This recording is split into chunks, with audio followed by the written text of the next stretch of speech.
What's up, guys? It's Juice. Before the podcast actually starts, I just want to let you know and apologize that the audio on this podcast is kind of weak.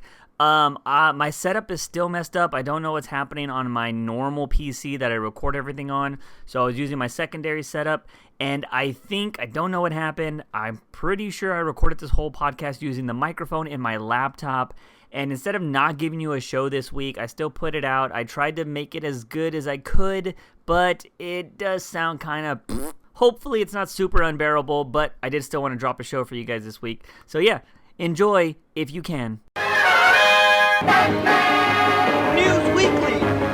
What's going on, everybody? Welcome back to another Batman News Weekly. This is episode 116 in year 3. We got some interesting entertainment news to talk about this week. If my audio does still sound kind of crappy, I don't know what's going on with my PC. I have a new camera coming in today, webcam I should say, and hopefully that'll fix the problem, but we're still here with my secondary setup. But today, first things we're going to start off with is Danny DeVito is having an interesting week when it comes to DC Comics and just DC in general. First bit of news is, Clay, you mentioned that he has given his blessing to Colin Farrell or something along those lines? Yeah, it says here, there is a Screen Rant article here, basically just saying that he has, or not Screen Rant, sorry, comicbook.com. Basically, they were asking him some questions, basically because, of course, this week is the DC Gotham villain anniversary giant, whatever title they want to give it. Yeah. But they were asking him about that, and they asked him, of course, how do you feel about Colin Farrell being the Penguin? And he says that, he's going to do great, basically.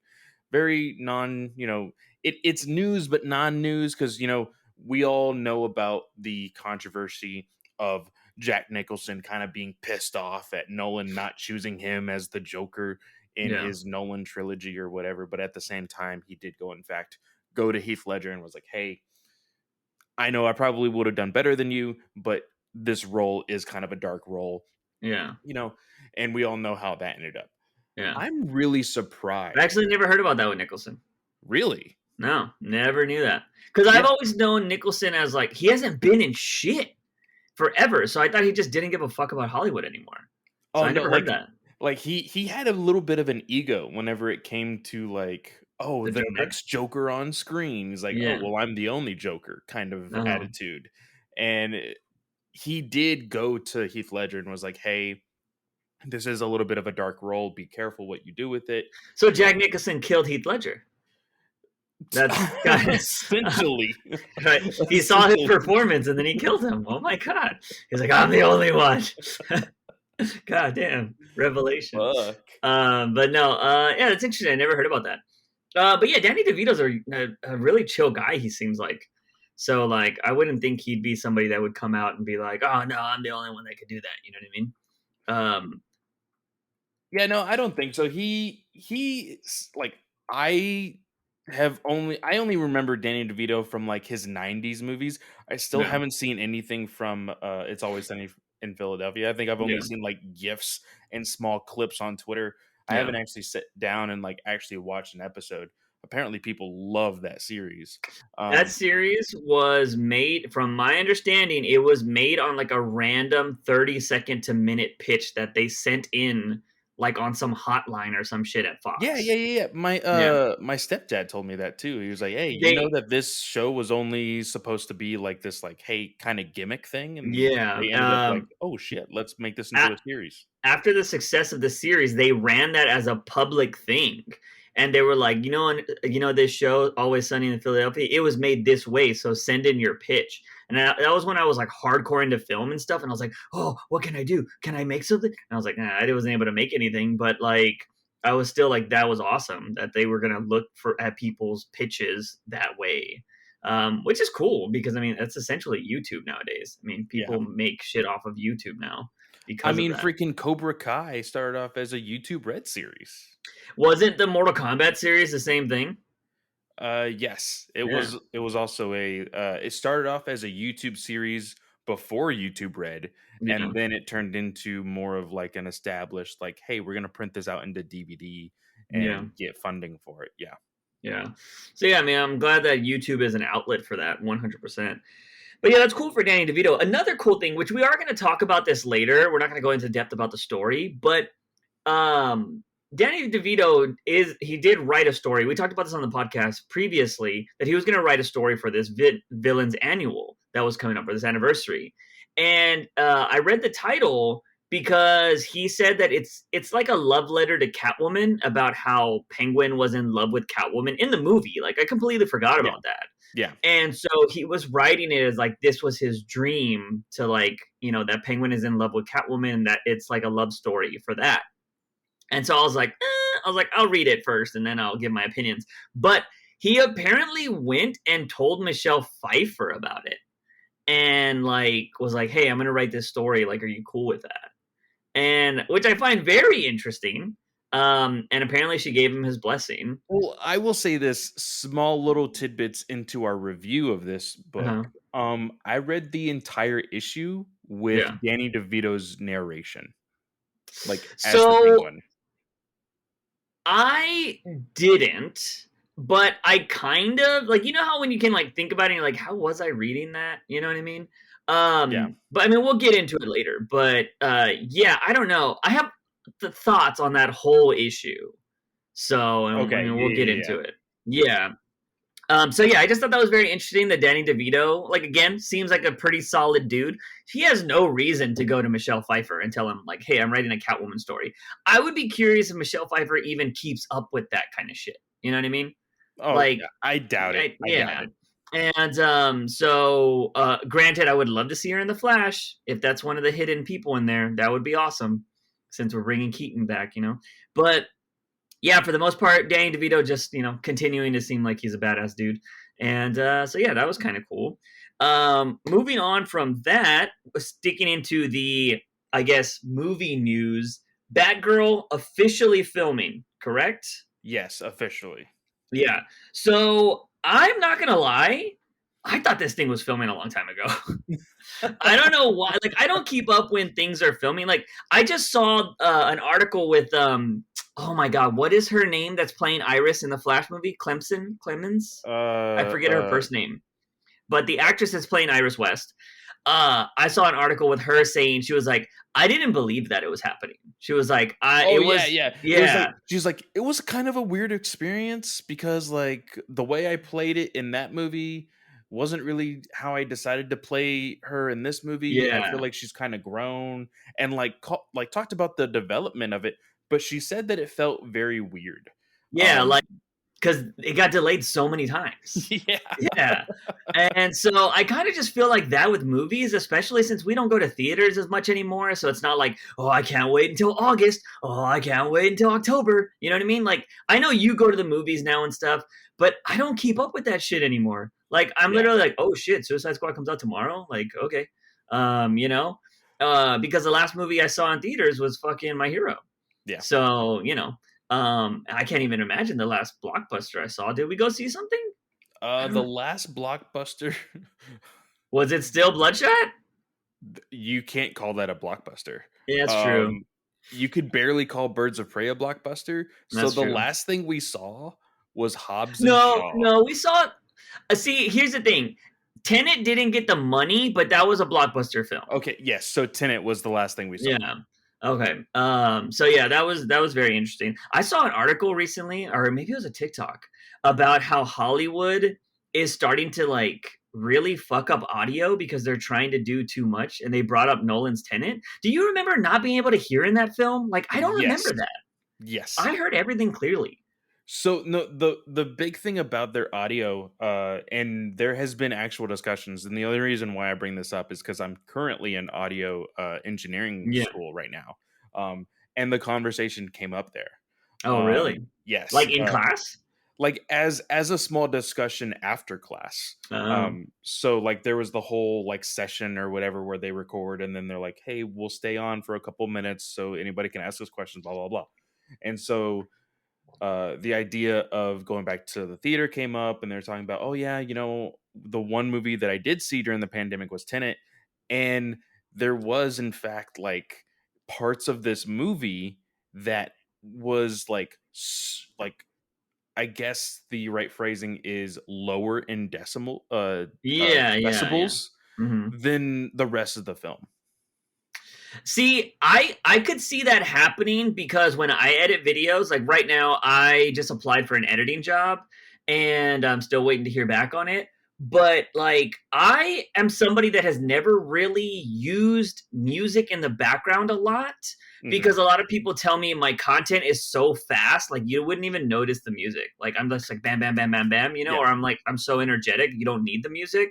Usually, you throw music or stuff in the background when somebody's kind of like slow talking and there's some dead points and you don't want people to yeah, get bored. yeah. Um, so I've never really done that. But I gave the video to a friend to watch and he was like, maybe add some music. Go do they do music in their videos? And I was like, I don't know. And I went back and watched. They have music in all of their videos. And I was Fuck. like, oh fuck. I was like, if I did it, because I don't notice that sometimes. Like I Yeah, notice it in theaters because they like level it up. Like it's like yeah, dun, dun, dun, dun, dun, and so you notice it. But like on YouTube, I didn't know. But while editing those types of videos, I've definitely lowered the decibel to 40 and sometimes like to 20, like negative 20 and stuff like that. So if they like yeah.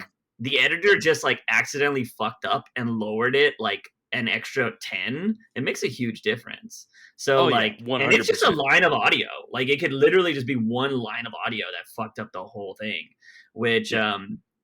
I hate looking back on my YouTube videos to review them after I've edited them for like 5 hours or whatever. So I can only imagine a 2.5 hour movie. Like, oh my God. Like, I don't want to fucking do You this just again. like the pinpoint of like the entire freaking movie, and there's just Yeah. this one scene, just like, and it's like almost Yeah. mute. Oh fuck. Yeah. I would have to imagine that people have to, there has to be like a job of somebody that just watches movies, right? Like, that has Yes. to be a job. So there's actually people at your local theaters Hmm. that still to this day, uh because of nowadays, because of digital, I don't think they do it as much, but still people who use film. Hmm. um I remember in high school, uh, several of us were in charge of putting it in the actual like projector Yeah. and watching it, and we had to watch the entire movie and mark the times, every single thing that fucked up, Really? whether it be sound, whether it be the little burns that you used to get Yeah. on the Yeah. film and stuff, Yeah. Hmm. everything.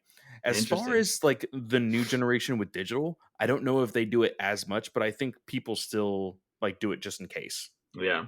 That's interesting. That's interesting. Anyways, Batgirl's filming. We do know that that is Brendan Fraser, JJ Simmons, J.K. Simmons, yeah, JK Simmons, and oh my god, I forget her name every time. Leslie Grace. Leslie Grace. There you go. There you Now, go. I will say this came with a photo, Ooh. and Oh, it the clapper, has right? so it has Christmas streamers, like the little Hmm. uh like the silver streamers, you know what they look like, and Yeah, then yeah, it yeah, has like the different colors to represent like ornaments and stuff. yeah, yeah. So there's that in the background. There's like an old 80s computer, Mm. and then what looks like a like if you were to close a wheelchair, Yeah, you know how the top part is very close together. yeah, yeah, yeah. So on the other side of the table, it looks like a closed wheelchair. You can only see the Mm. top. There's a book that says a code book, and then right in front of the little like scene clapper thing, I can't Yeah. remember what they're called. Um, They're there called is a clappers. Well, usually. yeah, Yeah. there is a name Oh, tag. film slate. It's what the Film real slate. name is. Yeah, Yeah. yeah. There is a name tag thing, like a little thing that you put on your desk. Yeah, yeah. It says Officer Barbara Gordon. Ooh, I don't think I like that. I I don't don't want her know to if be a I like cop. that. So this She should be a librarian. It's what she always is. so get this though. Officer Barbara Gordon is currently canon, if you technically want to call the comics canon, Mhm. in Batman 89, the comic right now. Barbara Gordon is a cop working her way to Oh, be commissioner. Now, yeah. again, if we're working the theory of like Keaton's gonna still be like in continuity and everything Yeah. else, it would be kind of weird. But Batman Beyond, who is the commissioner? Yeah, Barbara. Barbara. Yeah. And I guess technically we dealt with that in Titans, a show I don't want to talk about, but she was also commissioner there. So yeah, there is precedent for her being commissioner, but I've never really liked cop Barbara Gordon. Um and I guess it's just because I mean, then again, I guess you could talk about this. How it does seem like Batman's the only one that'll do the vigilante stuff. I think my camera just got here. um, will only do the vigilante stuff for his till he dies, and I feel like the younger ones will quit. Besides Damien, I think Damien would be the only one that wouldn't quit. I feel like that's his crusade. He knows that's going to be his future, which is that's something we can talk about here in a little bit too. Um, but yeah, so I don't know. I guess that's a natural progression, right? Her see, because also I don't like that. I mean, I don't know. I don't like putting myself in a corner here. I don't like the idea that they would be cops, but I feel like they would be better cops because they know Oh, that dirty cops exist. yeah. So also two things to come out of the whole news of Batgirl filming again. Uh, Hmm. One, we are seeing set photos in, of course, Glasgow. That's where they were filming everything Hmm. for The Flash. So it makes sense that they are keeping this as, current modernized Gotham. Yeah. So the same logos and everything are on jackets that are being made, as well as police vehicles. But Hmm. then also, it says here, I believe the source is from Daniel RPK himself. Black Canary will appear in Batgirl HBO Max original. So, Really? if you look at the original concept art of Batgirl, and we were like, Hmm. "Oh, is that like New 52 outfit? Is that the Burnside outfit?" If you look on the other side of the gargoyle that Batgirl is on, you can Yeah. see a black canary. There is an actual Really? canary. There is a bird Oh, like right a there. bird. Yeah. Not Oh. actually her, not Yeah, actually yeah. Smollett, but it is a bird, a canary right there. Interesting. Okay, so Smollett's gonna probably be what, a supporting character, maybe? Either a supporting character or a cameo, non-cameo. Like, you know what I mean? Like, hey, I'm Yeah, gonna yeah, be yeah. here, and then like, Mhm. hey, I'll show up again later on, but not a huge part of the film, you know? Yeah, yeah. Yeah, I mean, she's getting her own thing, so she probably shouldn't be in this film that long. Yeah. But then that means Batgirl's probably gonna be in hers. You have to give Huntress her own film. Like, on HBO Max, like, make it Yes. violent. And just scrub Birds of Prey away, honestly. Like, I honestly think that's what they're doing. I think I that hope what they're so. doing is they just like, okay, that is what it is. It didn't make nearly as enough money as we thought it was going to make, a Mhm. la, the beginning of the pandemic or whatever. Yeah. I feel like there was a whole bunch of marketing mishaps with that movie anyway. Mhm. Um, this you get a quote unquote proper Birds of Prey, Yeah. and then if you want to bring Harley Quinn in it, that's when you bring in Gotham City Sirens. I agree. And what you end up doing, and I know some people hate this, but it works with certain characters, and Harley's one of those characters. She just comes in and she can make a comment of like, "Oh, we haven't hung out in a long time," and they're like, "The hell are you talking about?" She's like, "Oh, maybe I just dreamed that," and then you just say Birds of Prey was a dream. Yep. That's all it was for Harley Quinn. Which means Um, Black Mass, Ian McGregor could come back. yeah, I agree because that one was one of the biggest farces of the thing. Besides, like hinting that he's gay, but that he's not gay. I fucking hated that. Just make him gay. Like, I don't care if there was a dick in the demon and the diamond or whatever. You know what I mean? And the Like, demon, Jesus. yeah. Hey, yeah, Ra's al Ghul gets into some crazy stuff. You know what I mean? It's the dick of the demon. That's the Pornhub video that you go to watch. The League of Assassins are searching that up on Pornhub. Whoa. Yeah, did you see the new Dick of the Demon video? But anyways, interesting stuff. I do think they should wipe out Birds of Prey. Anyways, so that's pretty interesting. But moving on from that, okay, should we go into we have vampire updates? That's something we talked about last week. Or Clay says he has a question for me. What should we do? So it's not necessarily a question. It's Okay. rumored news. And since we're talking about movies, I might as well say it now. So we'll do this and then we'll go into the updates for the comics and then move into the comics. So there is a now take it with a huge grain of salt, Hmm. but there is technically some evidence that pointed to this via DC fandom that they kind of made into a joke. Hmm. So let's see here. An animated trilogy is coming to an adaptation of Crisis of Infinite Earths. It would be announced next year and they would go on sale in digital platforms in 2023 and 2024. All DC animated universes are expected to join. Oh, so this is the Snyder stuff? So, no.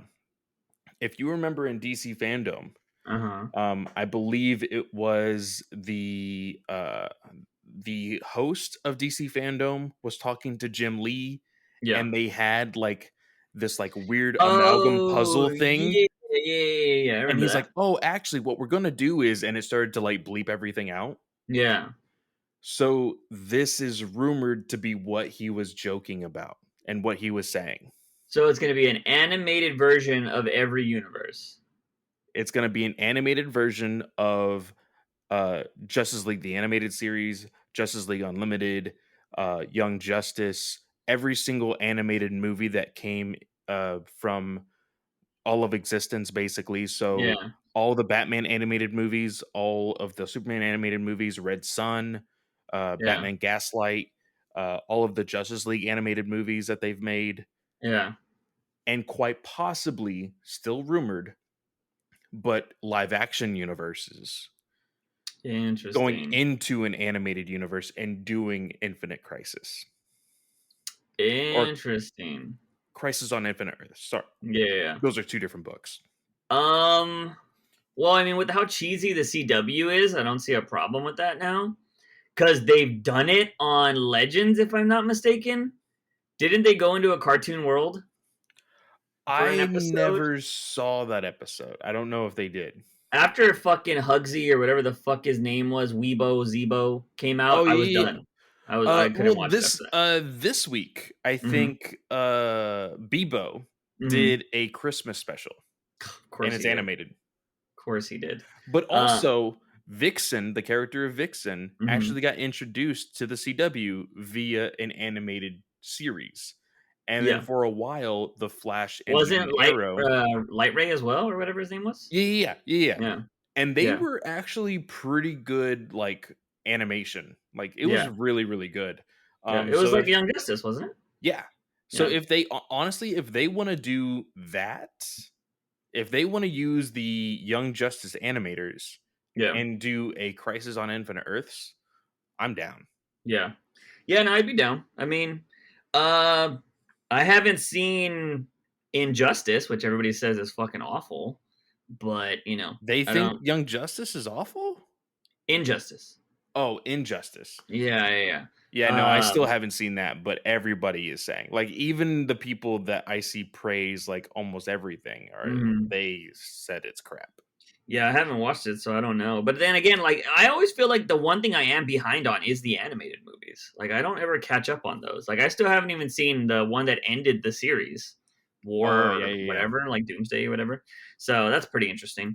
But yeah, anyways, so go from there.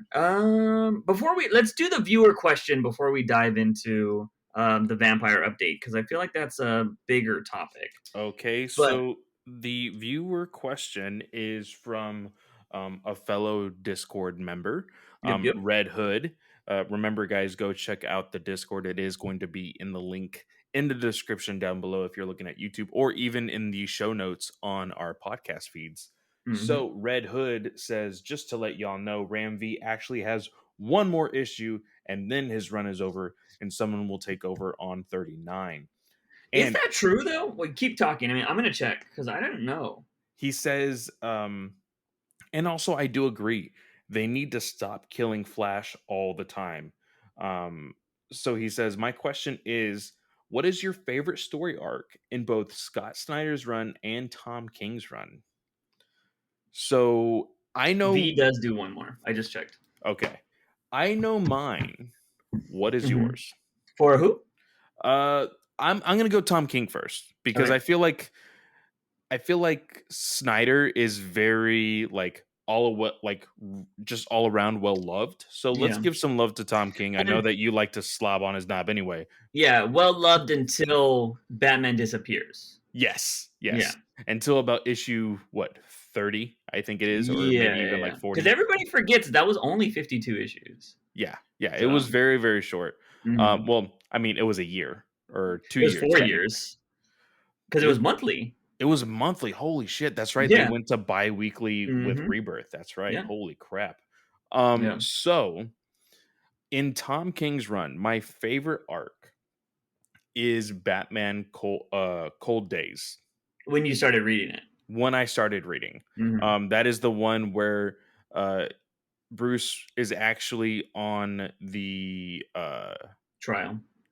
he's not on trial, but he is He's a part jury. yeah, he's part of the Yeah. jury.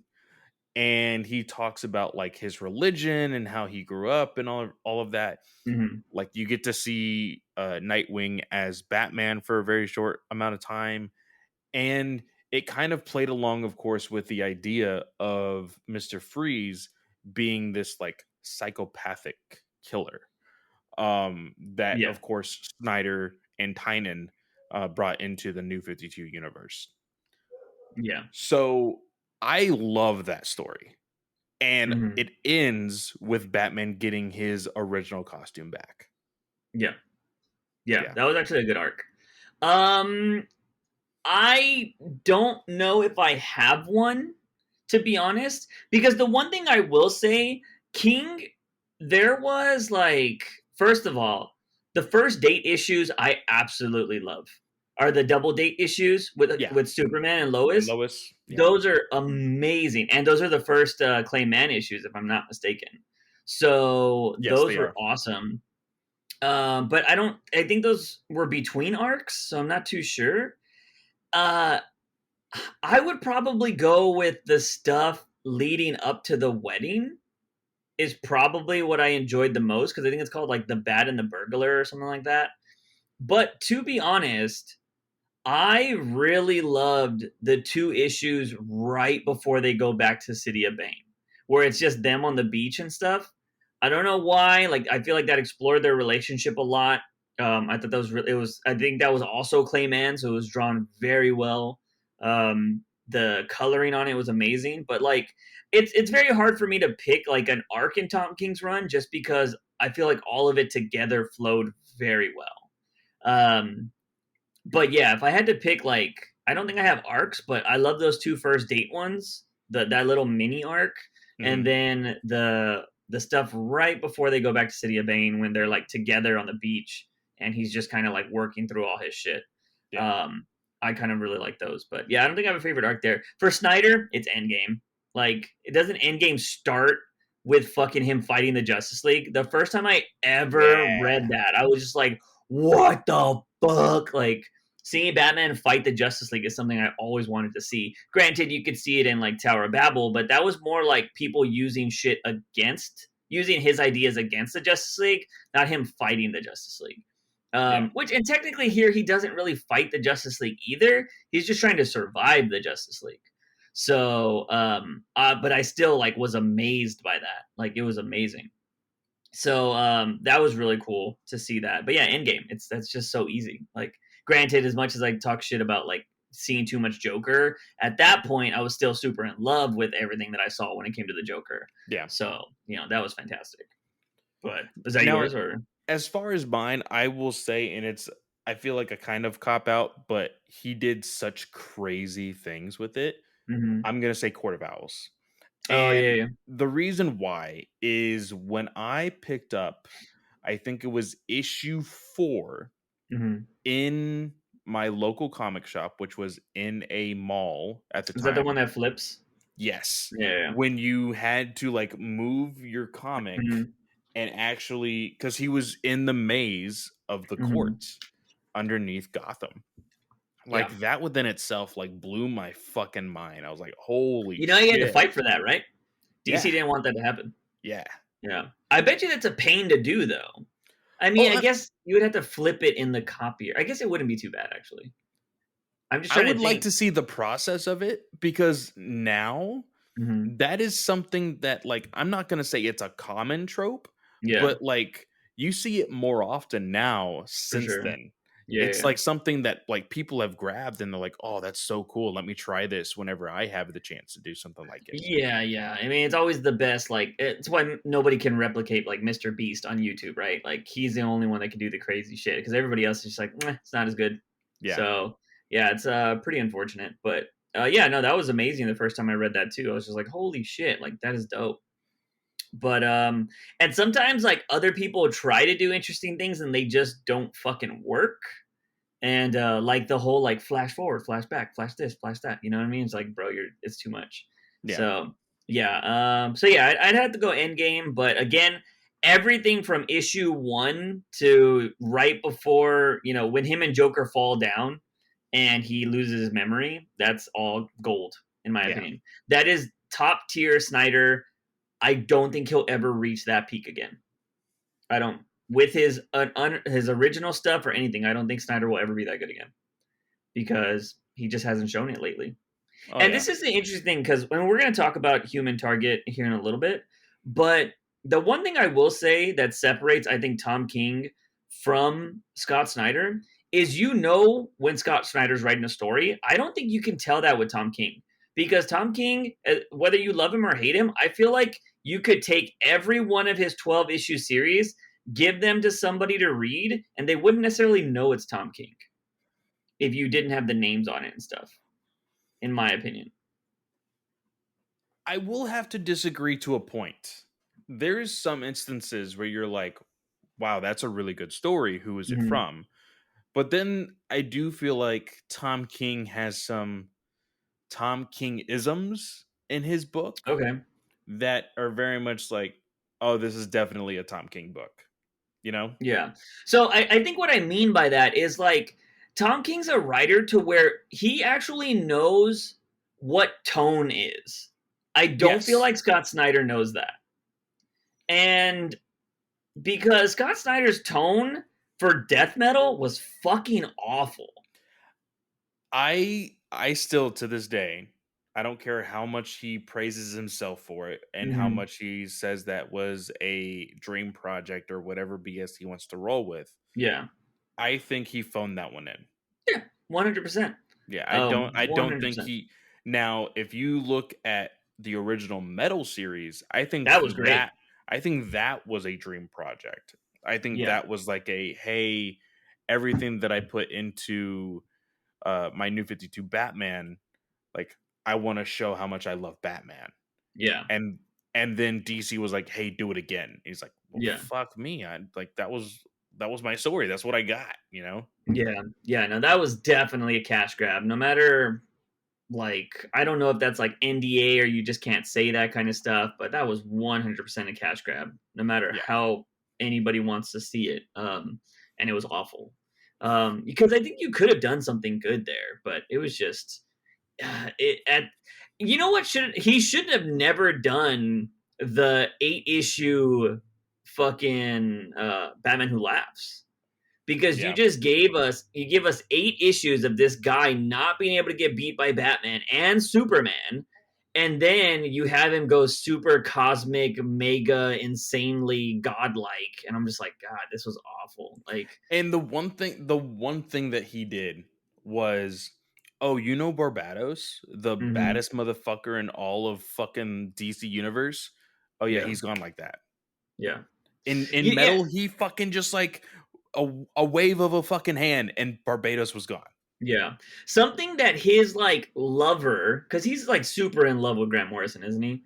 Like that was Yeah. created by his fucking idol, and he just destroyed it. That's the one thing I will say too is Snyder doesn't respect the older shit, in my opinion. Like he's totally cool with changing it. He had the audacity to try to change Mister Freeze's origin. Are you fucking kidding me? Get the fuck out of here! Like his origin, the way it is in the animated series, is perfect Mhm. because he's a troubled villain that did it all for his wife. Yeah. And then he tried to make him some like, I'm a murderer that likes to prey on women But that I don't remember, know. Tomasi fixed it. Tomasi fixed it in Yes. the detective run. So Yeah, for sure. Granted, that got kind of weird too, though, because where's his wife now? You know? Mrs. Freeze. Yeah. Oh And Jesus. now, so apparently, Mr. Freeze should be in a dungeon somewhere, like frozen to death. Oh, that's So, true. yeah, and she should be Mr. Freeze right now, Mrs. Freeze. So, but I don't like. See, the thing is, I didn't like that Tomasi had her betray him. Yeah. I hated that. Yeah. So, it's hit or miss. That Tomasi run was up and down. Yeah, it was. But yeah, for the most part, I just don't agree with some of the stuff Snyder does. But anyways, that's the viewer question. If you guys want to go leave yourselves a viewer question, I highly suggest you go do that on the YouTube channels. That's where we get them from. Yeah. Also, if you see a viewer question, don't be scared to leave your question. I've noticed we've been only getting one a week. Yeah. So I don't know if people are like, oh, somebody beat me to it. No, just leave your question. We'll answer both of them, multiple of them, or we'll pick the best one. Like, Yeah. we're not jam packed with news right now. And honestly, if there is too much to handle, we are not above answering those questions via the Discord either. We'll answer those because we do have a channel for the Batman News Weekly podcast on there. Yep. And we can just shoot it in there. So yep, that's for why sure. you need to join that as well.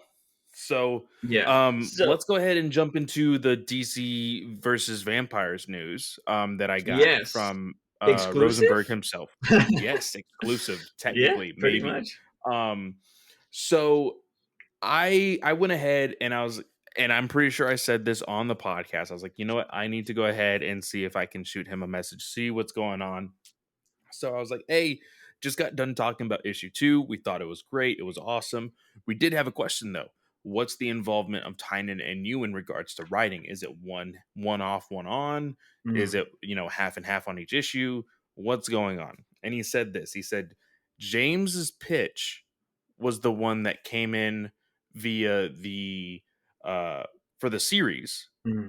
And then he did the outline of the actual whole 12 issues, while Rosenberg is doing all of the dialogue. Yeah.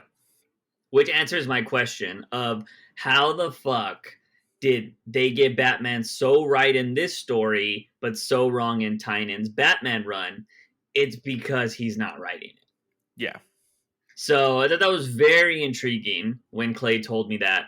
Because, yeah, it just goes to show you that some people know how to write Batman and others don't.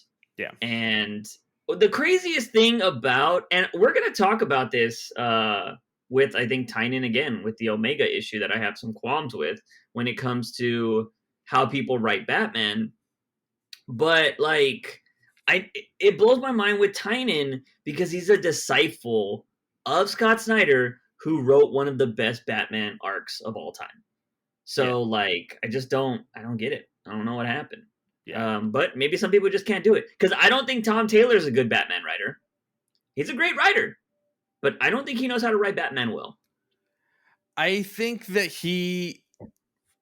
it's very odd because Tom Taylor, I think... He can write the family well. He can write the family well, for sure. Yeah. But via his Dark Knights of Steel and the very ending of The Detective, which we will talk about later, I'm not entirely sure. I think he has a hard time doing stuff that is out of the box, but that's his specialty. Yeah. Like, hey, I'm really good at this, but let's add an icon to this. And it gets a little out of line or whatever. I think that might be what it is, because I think if you were to say, hey, Tom Taylor, write Batman in the main continuity of books, I think he would have a shot at it. Because he wrote that great Alfred issue, but it was because it was Alfred. But I have never seen something from Tom Taylor where, like, even Injustice, I know a lot of people loved Injustice. I didn't like the way Batman was written there most of the time. And it was drawn horribly. So, like... Well, Redondo has gotten a lot better. He's the one currently on Nightwing right now. Really? Yeah. How crazy is that? That's the same artist? Yeah. Oh, my God. Think about that for a while. Wow. God damn. insane. I can never get over the Batman shocked face when Superman Oh kills God. Joker.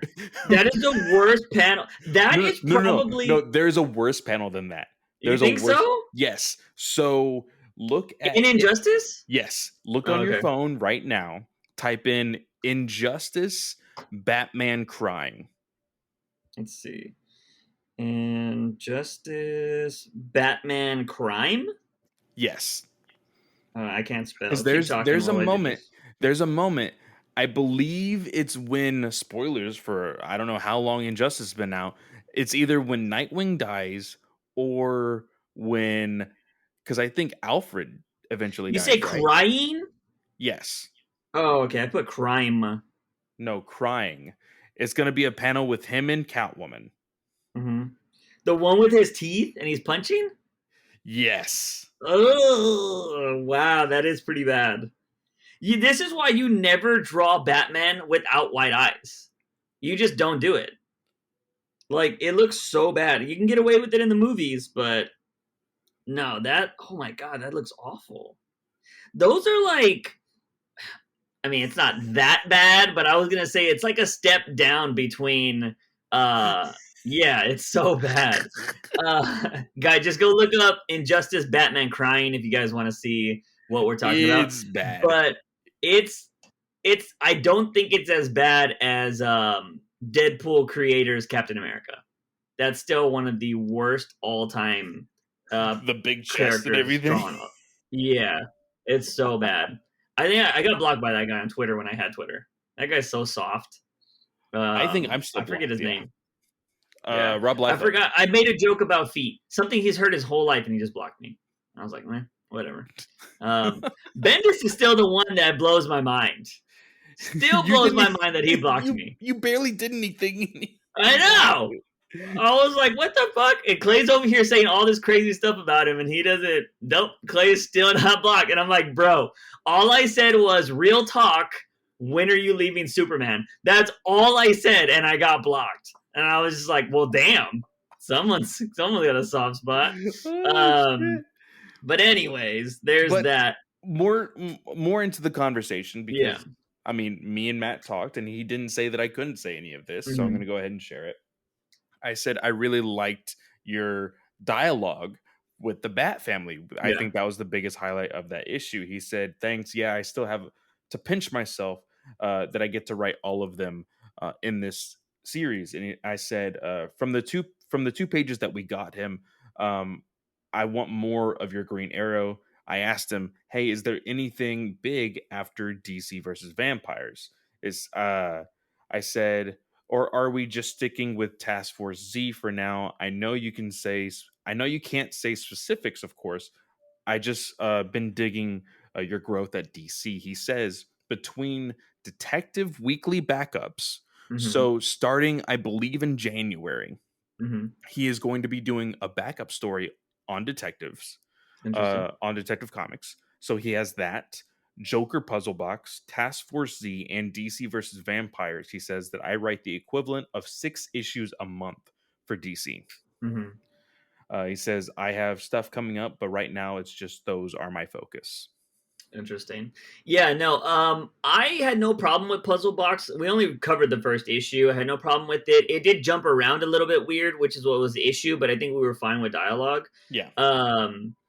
Task Force Z, we dropped. I was not feeling that book. Loving vampires right now. And then you mentioned something else, but I'm not paying attention to that one. Detective Weekly Backup. So Oh, yeah. in January, like there will be a backup story at the end of Detective that will be his. Yeah, man. I mean, like I said, the dialogue, the way he wrote Batman was so well. And it makes sense that he did the dialogue because Tynan didn't come close to that. In how many issues did he have?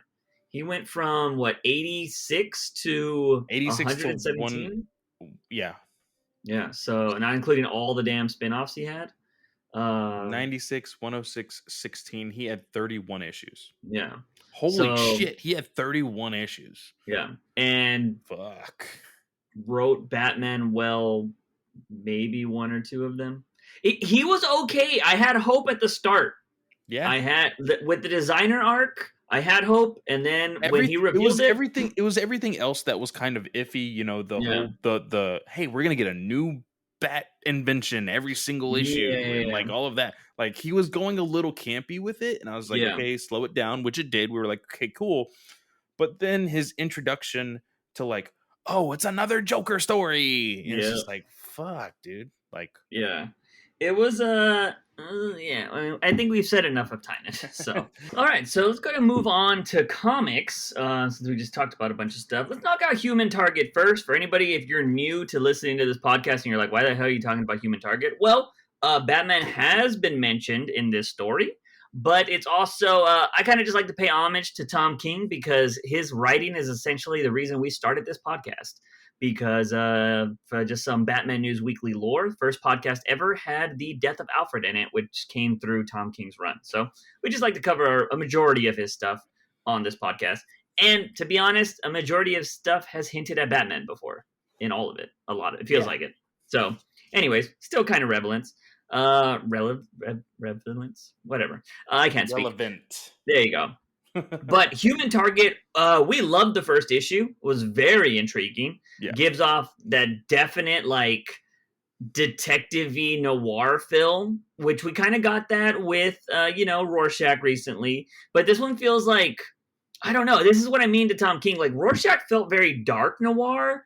This feels very like more upbeat, but still has a detective aspect of it. If that makes sense, you know what I mean? Yeah. That could be because of the bright colors and stuff like that they're using in these. But I love that this is more of that classic like femme fatale shows up to try to maybe get our like detective off the case, but it seems like she's going to try to help him or she Yeah. wants to help him. So essentially this whole story is day 2 because if you guys don't remember, our human target has 12 days to live. And is there 12 suspects or is there like 10 suspects? I forget how many there are. I'm gonna have to go back and look, but it Yeah. looked like there's a pretty big handful, to be Yeah. completely So honest with it seems like each person may have their own issue or at least be talked about. We had multiple people mentioned in this issue. So what ends up happening is Ice shows up to what is his name? Chase, right? you.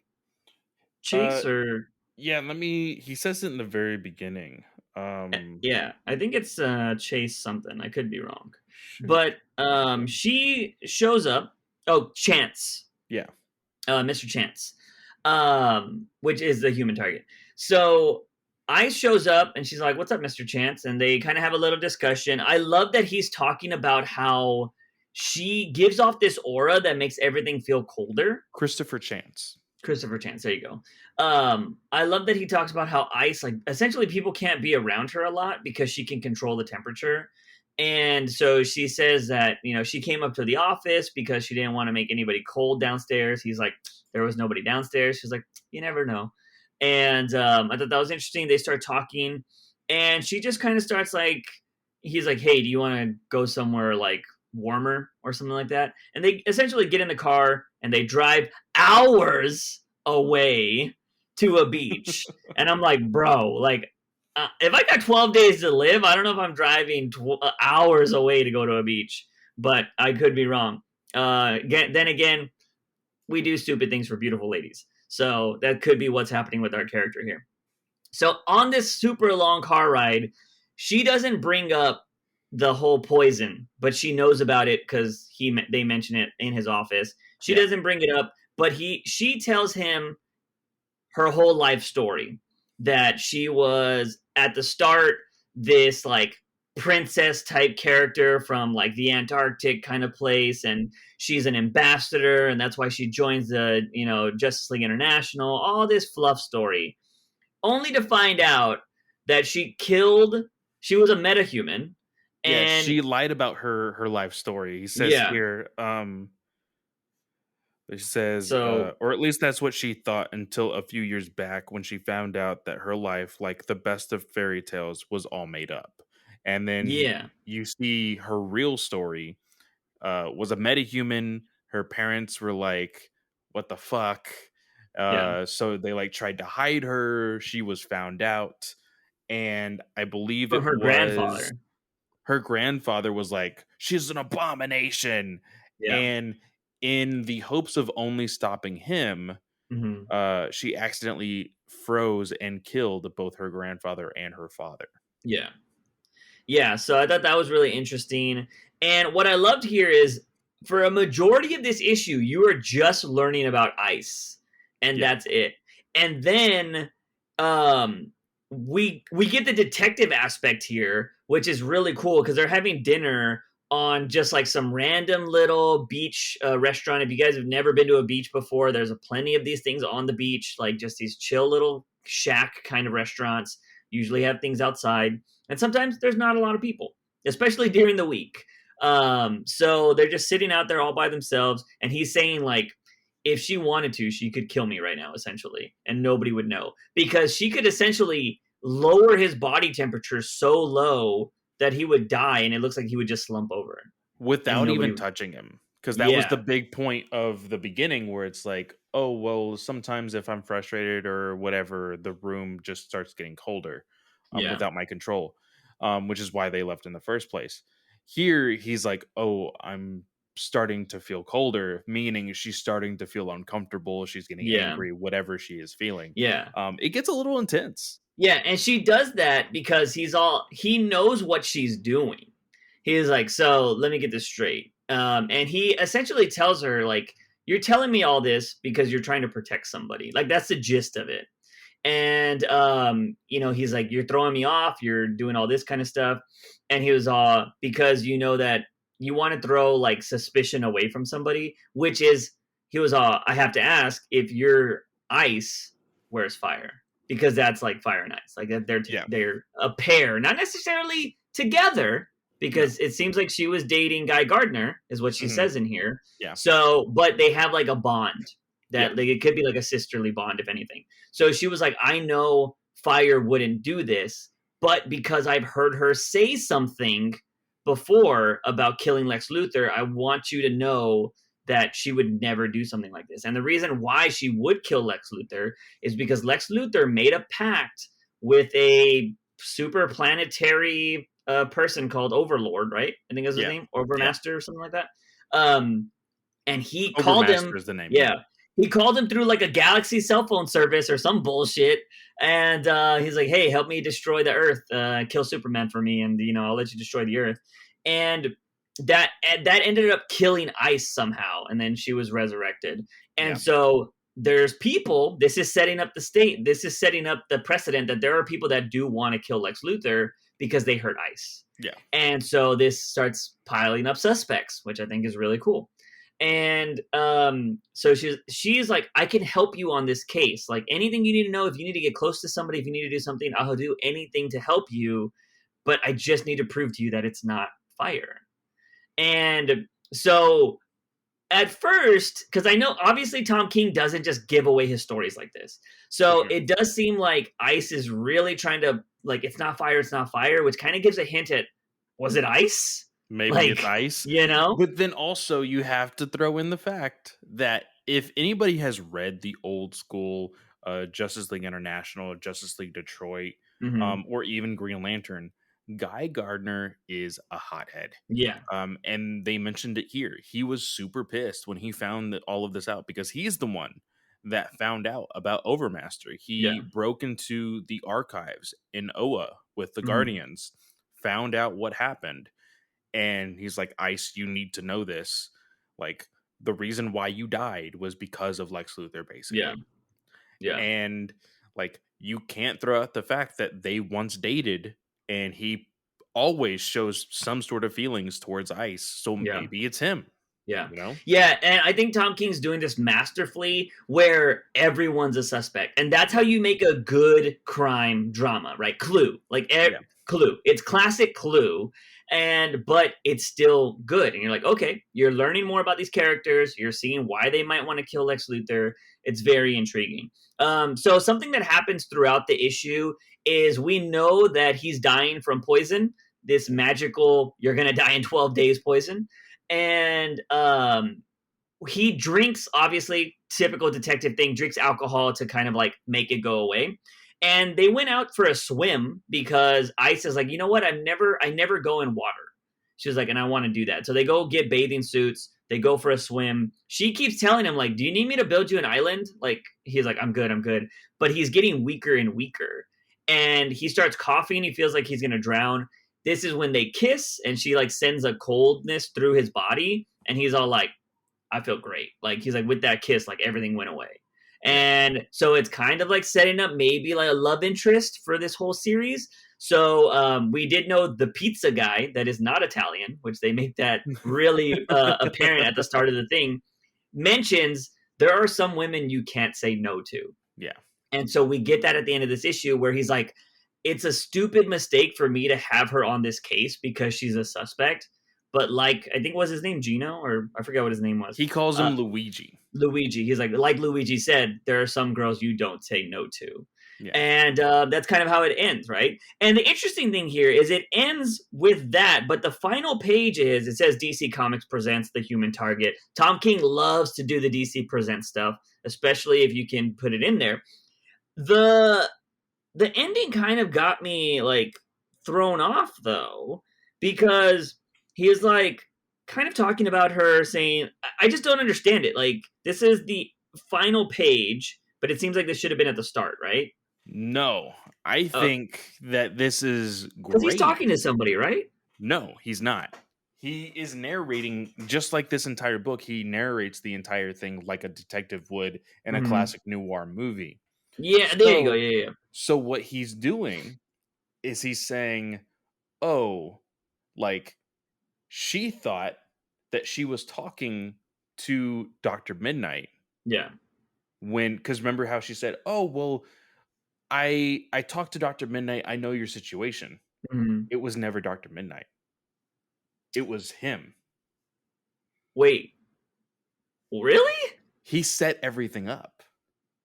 Wow. I didn't even pick that up. So listen. He says, at least I didn't tell her about Doc. Give me that. I didn't tell her it was just me on the phone doing Doc's voice like I do. Or the guy that the guy had already stupidly confronted Lex about Overmaster, about blaming Lex Guy, being Guy Gardner. Yeah. About Ice's death. I knew she'd make some excuse. I knew she'd come and get a chance to see up close the woman who might have killed me. And then he says I can still smell her perfume. Wow. Fuck. I will say I read this book immediately after reading Batcat, because every time I see Batcat, immediately I read it. When we get them 3 weeks. Well, not all the time, but sometimes we get very far in advance. And I think since it's the end of the year, they kind of just want to give us everything.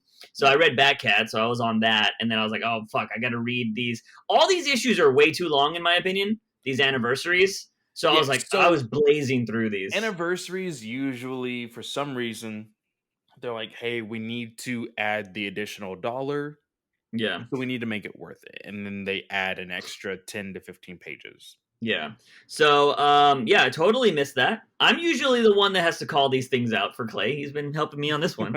I think I missed something on the first issue too. So very interesting. Wow, that makes it even better, to be honest. Yeah. So it's showing that Chance is not just your, like, for anybody who is questioning, like, why is this person such an important person to be able to get his own book? Because honestly, The Human Target has not had a huge like audience, or at least a huge like showing since like the 90s. He hasn't had any type of solo title or graphic novel or anything. So for Tom King to bring him about, there's going to be people who want to know, like, why is this guy so important? Like, give me something that's worth it. And then showing that he is like a really dope undercover spy type of individual. Like, he's a private investigator on top of like, hey, like, I'm basically a hire to kill.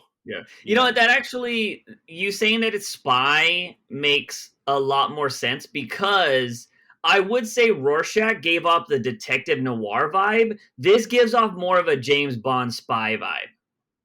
See, And and I that's think I what mentioned tonally, it is different. Yeah. this book very much, like this issue in particular, felt like those random scenes in a James Bond movie where you just see him Hmm. like hanging out at the lobby of a hotel. He Yeah. sees the girl, he goes and hangs out with her, and then they fucking bang it out Yeah. at the end of the night, you know? That Hmm. is what this felt like. And I was like, Yeah, it's I like it's this. the Holly Berry scene when she's coming out of the ocean, all that Yes. kind of jazz. Yeah. Yes. Yeah, no, I think again, Human Target has been a banger. Tom King usually gets you on the first few issues. It's the mid issues where you're just like, huh? But then after you read everything, you're like, Yeah. oh, Yeah. like so that's it's Tom King. What can you do? And also But so we like for the books that we've been getting, hopefully nothing stops this book from like releasing on time or anything. yeah, But from for the first issue to the second issue, it hasn't been that long. So like doesn't seem like it.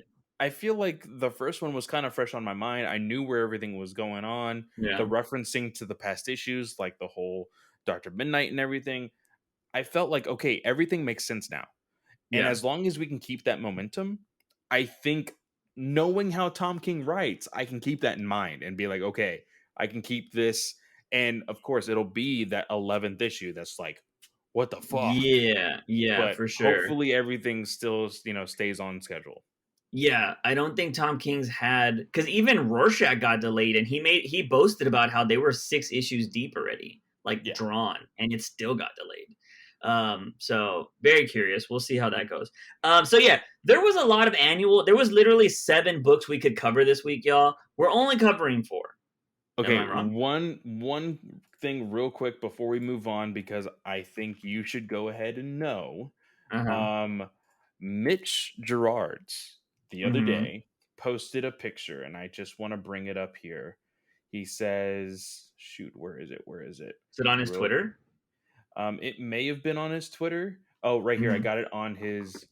Yep, right here. He says, "Just double-sided printed the script for my next project with Tom King. Oh. Why is it so thick?" And he actually shows a picture of the script double-sided, Uh and huh. it's a pretty meaty little piece of script. So the project, like the next thing, is already in the works. Yeah. So we could possibly see an announcement within the next 6 months or so. So I'm going through his thing and so like right now Spotify just dropped all of that shit. oh my god, Uh it's on everybody's page. yeah. I love that all of his number ones are Taylor Swift. He's like so into Taylor Swift. I He love is it. such a Swifty fan. It's so Yeah. funny. It's so funny. He's drawn somebody like Taylor Swift in the books before, hasn't he? I I don't know. forgot some book. What's her name? What's her name from because if you go back and look, a lot of his women are drawn from celebrities, it looks like. Yes. Because what's her face in Strange Adventures totally looks like Olivia Munn. Oh yeah, and I think he confirmed it. I think he Yeah. confirmed it after a while. He's like, I'm So sorry. yeah. Interesting here though. So looking at I don't see what you were talking about, so you're gonna have to send that to me. But I'm seeing this retweet from Mitch Gerards from Tom King working on the letters for the Batcat Annual, which is now a tribute to the incredible John Paul Leon, who drew the first half of the book. The second half is finished by JPL's friends. The art is beautiful and it's all heartbreaking. So that's going to be interesting. So I wonder if Tom King rewrote stuff to make it more of a tribute to him, Hmm. or if it's still going to be the same. Very interesting. So yeah, you're gonna have to send me that because I don't see what you're talking about. But Yeah, I'll interesting. send it to you now. I think we get that tribute in January or February. I wasn't expecting a Batcat. I mean, we talked about this a week or two ago, didn't we? Like I thought we looked through everything, and Batcat wasn't on the men for December. Yeah. So I'm very curious that we're getting one. We're getting the last. Oh my god, what's the artist name? That's doing it right now. Oh, Uh, Liam Sharp. yeah, last Liam Sharp issue. I can. This isn't any spoilers. If you liked issues 8 art, it's pretty much the same. Because it was very 7 to 8 were very drastically different Liam Sharp types of art, but 7 to or 8 to 9 are pretty similar. But anyways, 7 books we could have covered this week. 8 books, actually. I'm a liar. We're only covering 4 of them. One of them was the Batman Annual, which was literally all Ghostmaker. We don't give a shit about Ghostmaker. It was a super anime issue. Like, it was anime to the max. Did you scroll through it? I did scroll through it. Yeah. Yeah. That's Anime to honest. the max. That is how the backups were. This is just the continuation and the finale of Yeah. what the backups were from the Batman main I title. feel like this was drawn better, though. Like, the Yes. lines and everything feel a lot finer, cleaner. Yeah, it was the same artist, but this one it felt like they were like, hey, we have more pages to fill, so let's go ahead and make it worth it. I think it was. Yeah. I would be curious to see this because it has a manga vibe, but since you don't ever read manga in color, I would have liked to see this in black and white and gray. Like traditional manga to see if it would have been better. Because the colors throw me off. Yeah. Because like it's such a like manga is such a style, right? Yeah. And to see it in American comics with the color, I'm just like, I don't know. There's actually a person that I follow on Twitter that she's a pretty big fan of manga. Every single week, what she does is she'll take one page from every single release each week, and she will colorize it. Oh, that's cool. Yeah, does it look good though, like compared to the original?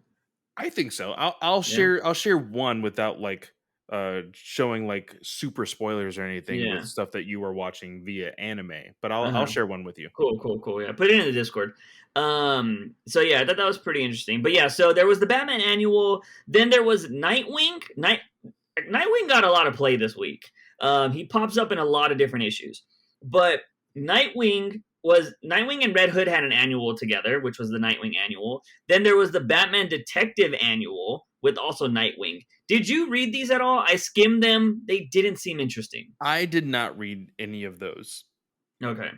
So, yeah, they just, if you're a fan of Nightwing, there's a lot going on this week that you can definitely check out and read. Definitely go pick those up. But let's dive into Batman Detective. I feel like we could have a lot more to say about the City of Villains and, of course, Fear State Omega, since that's technically the final Tynan issue, I think, because that's wraps up everything. At least reading it feels like. So this is the finale of Tom Taylor's The Detective. After reading this, hit the landing, not hit the landing? I don't know if it did. Yeah. So typical Taylor fashion, unfortunately. Typical Taylor fashion, but honestly, can you tell me the last time you read issue 5?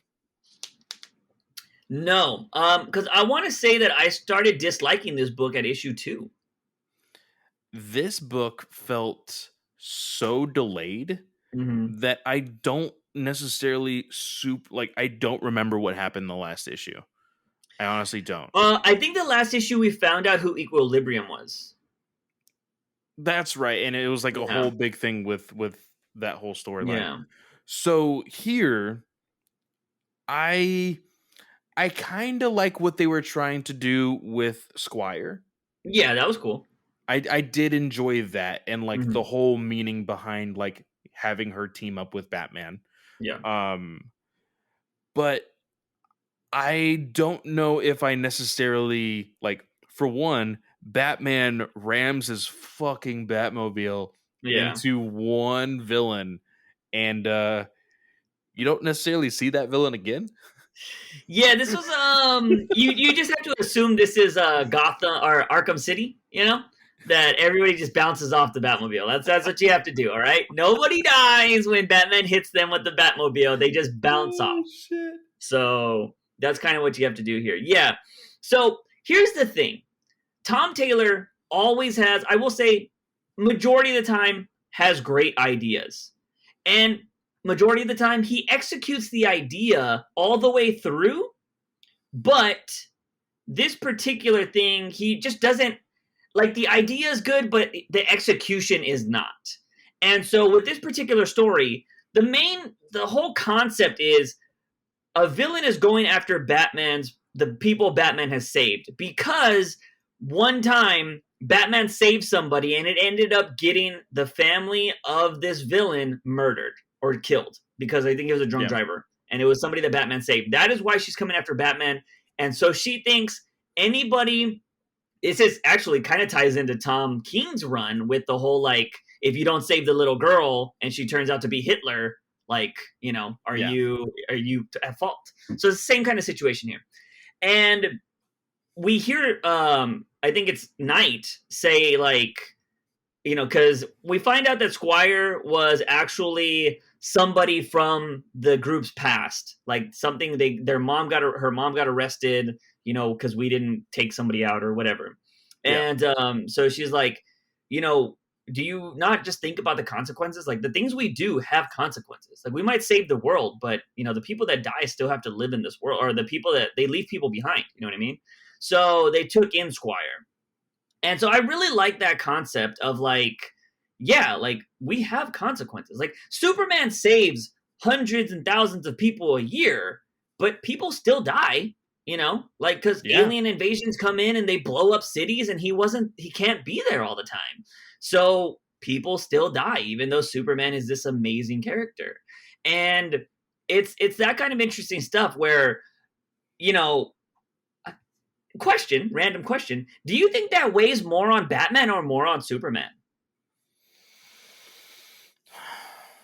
Because That's a good Superman question. has like the superhuman ability, so he feels I think he would think he could do more. But So Batman's human. it's funny So that you say that. So because issue 5 of mhm, Superman Son of Kal-El mhm. with John, that's what it's dealing with right now. The Oh, fact okay. that like cuz his whole thing with meeting up with Damien in the first issue was, hey, my dad never tried to do more. I think Yeah. I could do more.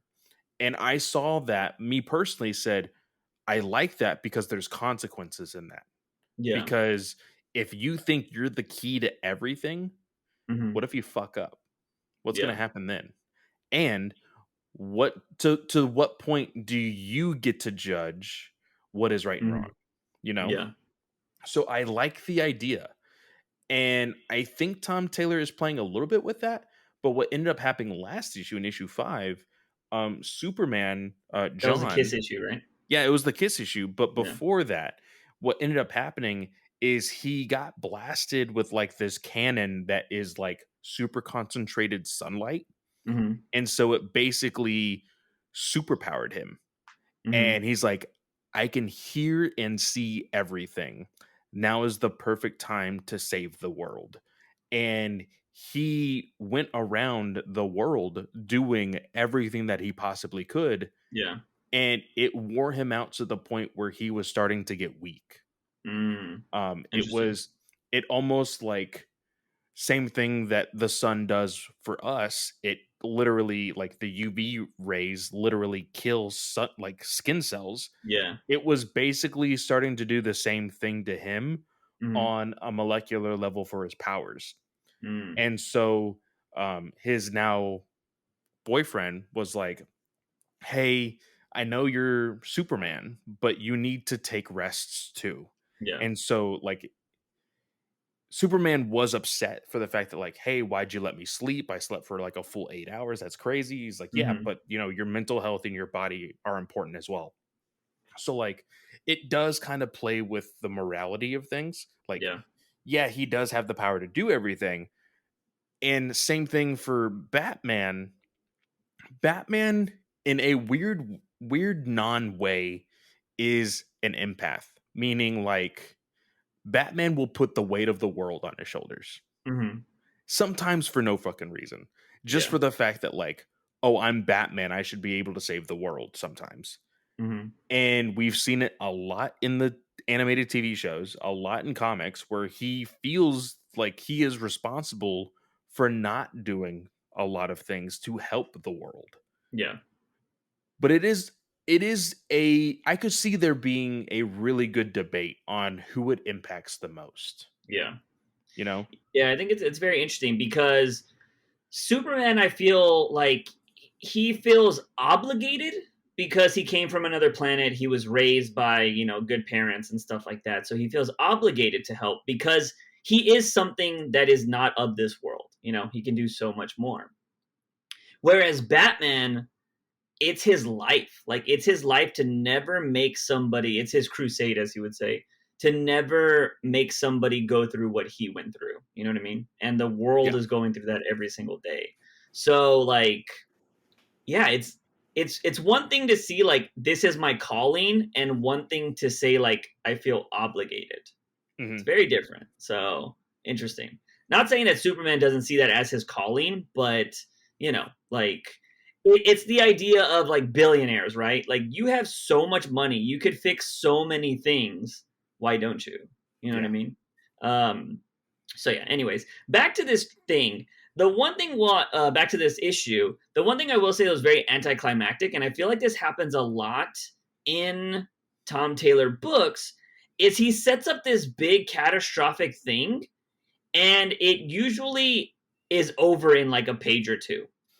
And And so it was over in literally the next page. yeah. So the catastrophic thing here was that Equilibrium was going to drone all of London, drone bomb all of London. And it was like 500 drones. And Batman finds out about this because the US sold all these drones, typical. And they sold them to somebody, and then somebody sold them to Equilibrium. And that's what ends up happening. She's like, I'm going to bomb all of London. Because I mean, did he save all of London?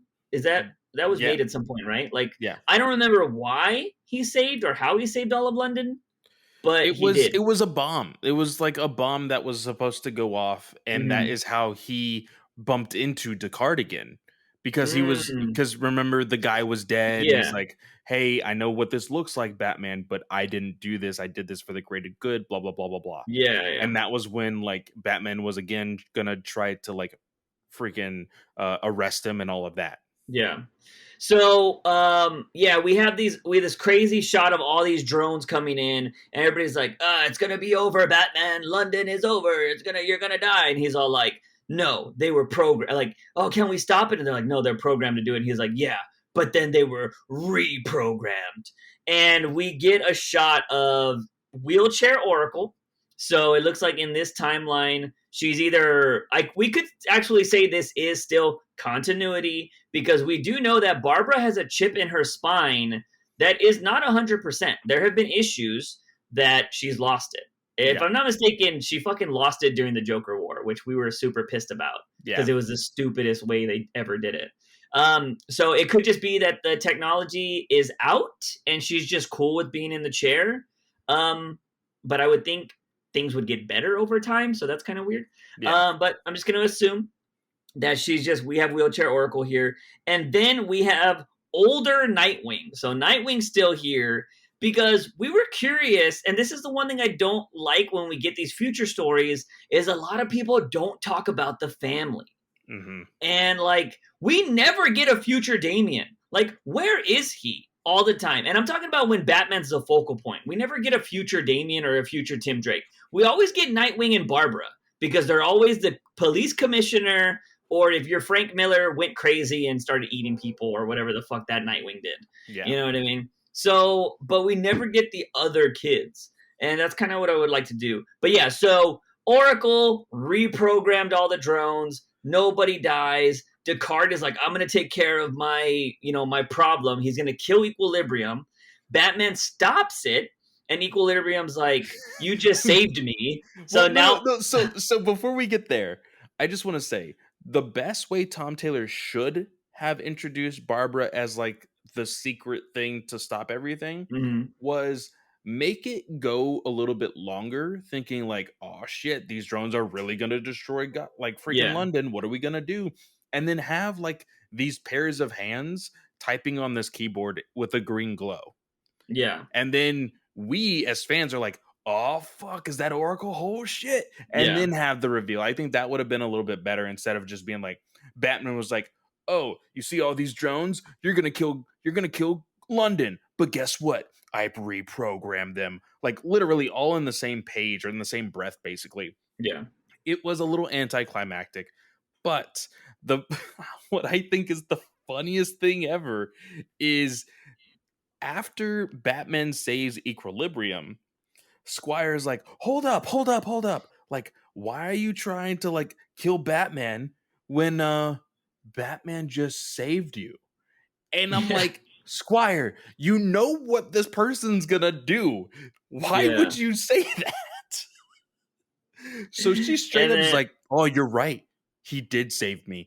And she puts the gun up to her chin, and you're like, oh shit, she's gonna fucking blow her brains out. yeah. And Batman legitimately stops it with his Mhm. gauntlet. Yeah. How'd That's you pretty feel gangster. about that? It's a very Batman-y thing to do. Like, we know that a lot. You just have to assume that Batman's suit is super reinforced. Yeah. Like they've even said that he has like super microfiber, like carbonite kind of bullshit weave. Like it's basically like adamantium type shit in his Yes. shit. You know what I Yeah. mean? So it didn't bother me. It was a cool visual because I genuinely thought she blew her brains out. Like I was like, oh, like it would have been gangster, you know. But of course, Batman saved her, and yeah, I thought it was an interesting visual. But yeah, it was okay, you know. Well, like, so he saves her, and Mm-hmm. then Descartes like, "Oh, you always have to be the dramatic one. I bet you freaking shattered your hand in that gauntlet too, huh?" Yeah, The one thing that I hated about this is immediately after that conversation, everything's over and done with, and they save the mother of Squire. yeah, Like like that. it just happened, and I'm Mm-hmm. just like, what the like? I feel like there's 3 or 4 pages that you're just missing. Yeah, and this is my problem. When you end a series, that last issue should always be bigger. Like it just should. Yes. Yeah. And this was the same 24 pages, and then they gave us like 12 pages of this damn Batgirl story in every I single thing. think that the Batgirl story, I haven't been reading it. Is Hmm. it the exact same story over In and over and every single issue. for the past 2 weeks? I think so. Jesus It's the Christ. same. I could be wrong. I could be wrong. I need to But ask one of my friends that like reads everything yeah, to because this see doesn't say Batgirl 2 or 3. It says sneak peek preview. So if it's the same thing. Like they're just wasting print at that point. it's Like just just so much. put it on the books that you know you want to sell. Yeah. Like, hey, like you know this is going to sell, so people are going to buy it no matter what because it's Batman, because it's this, because it's that, and then they'll Yeah. read the Batgirl backup. Yeah. Like, don't put it on just random stuff.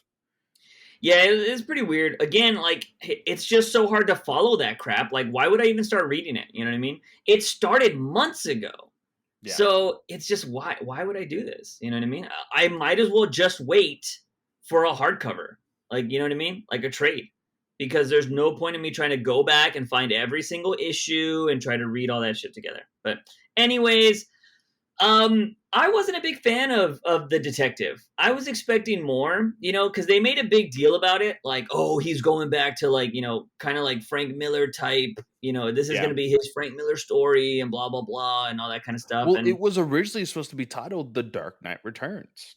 yeah, or was it? Is it The Dark Knight Returns or Detective No, it Returns? was it was originally called The Dark Knight Returns. And Yeah. so that's why everybody was like, "Oh shit. Like, Why what would does it that be mean?" that title though if that already exists? There's plenty of stories that have like the same title or Yeah. same subtitle, Uh huh. and then you just have to say, "Oh, this is The Dark Knight Returns from Frank Miller. Oh, Yeah. and this is The Dark Knight Returns from Tom Taylor." Yeah. Like The that's Dark. Well, basically I was about to make a joke saying The Dark Knight Returns again, but I literally think that's a Frank Miller book, isn't it? yes, it's The Dark Yeah, Knight Returns strikes again. yeah, so dumb. Anyways, interesting to see what he does going forward with Nightwing. But yeah, I just wasn't you know, I don't think he writes the Batman that well, in my opinion. But let's move on to villains, which I have opinions about this book. I will say, like, I don't think there's. I will say this right away. Was there any story here that you like were like, wow, that was really good? Not really. And it's funny because I feel like with the anniversary stories, there's usually one or two that me and you are like, holy crap, like this was good. We're so glad that we read this book. I will Mhm. be completely honest. I looked at the writers for these books and I said, okay, which ones do I really want to read and which ones do I want to completely ignore? Yeah. So I went ahead, I read the Danny DeVito book. I Yeah. read the Red Hood story by Stephanie Phillips. I read the Ra's al Ghul story from Philip Kennedy Johnson, and then I read the Killer Moth story from uh, Marguerite Scott. And Mhm. I was I was kind of hoping for big things for Killer Moth because of that Yeah. awesome Dark Knight or Legends of the Dark Knight story that we read with Killer Moth. Oh, yeah, yeah, And yeah. I was like, I "Oh, forgot let's about that. see." Did they put that in a trade? I need to buy those. Those were good stories. They might already have a trade of it. You may want to look it up. Yeah. Uh but I was really hoping for big things for Killer Moth. And honestly, with those one, two, three, four stories that I read, nothing really popped out at me. I read all of them and nothing popped out to me. And I think I know why. Because a majority of these stories were written to have stories later. And I think that's the problem. Yeah. They should have been one shot stories about these characters. And if people talked about them, then you're just like, oh, we should make more. But this screamed that story that Tynan did with all the villains or whatever, that was like Poison Ivy will return in 2021. Oh Killer yeah. Croc will Yeah, return in the 2021. what was it? The Joker War Yeah. something or other, like it was a Joker War tie-in. Yeah, it's Batgirls, and Batgirls is just now coming out, and they're like in 2021, Yeah. like so bad. So I got those kind of vibes here, and I will say, in a lot of these, the art was great. I thought the art was really cool in some of these books.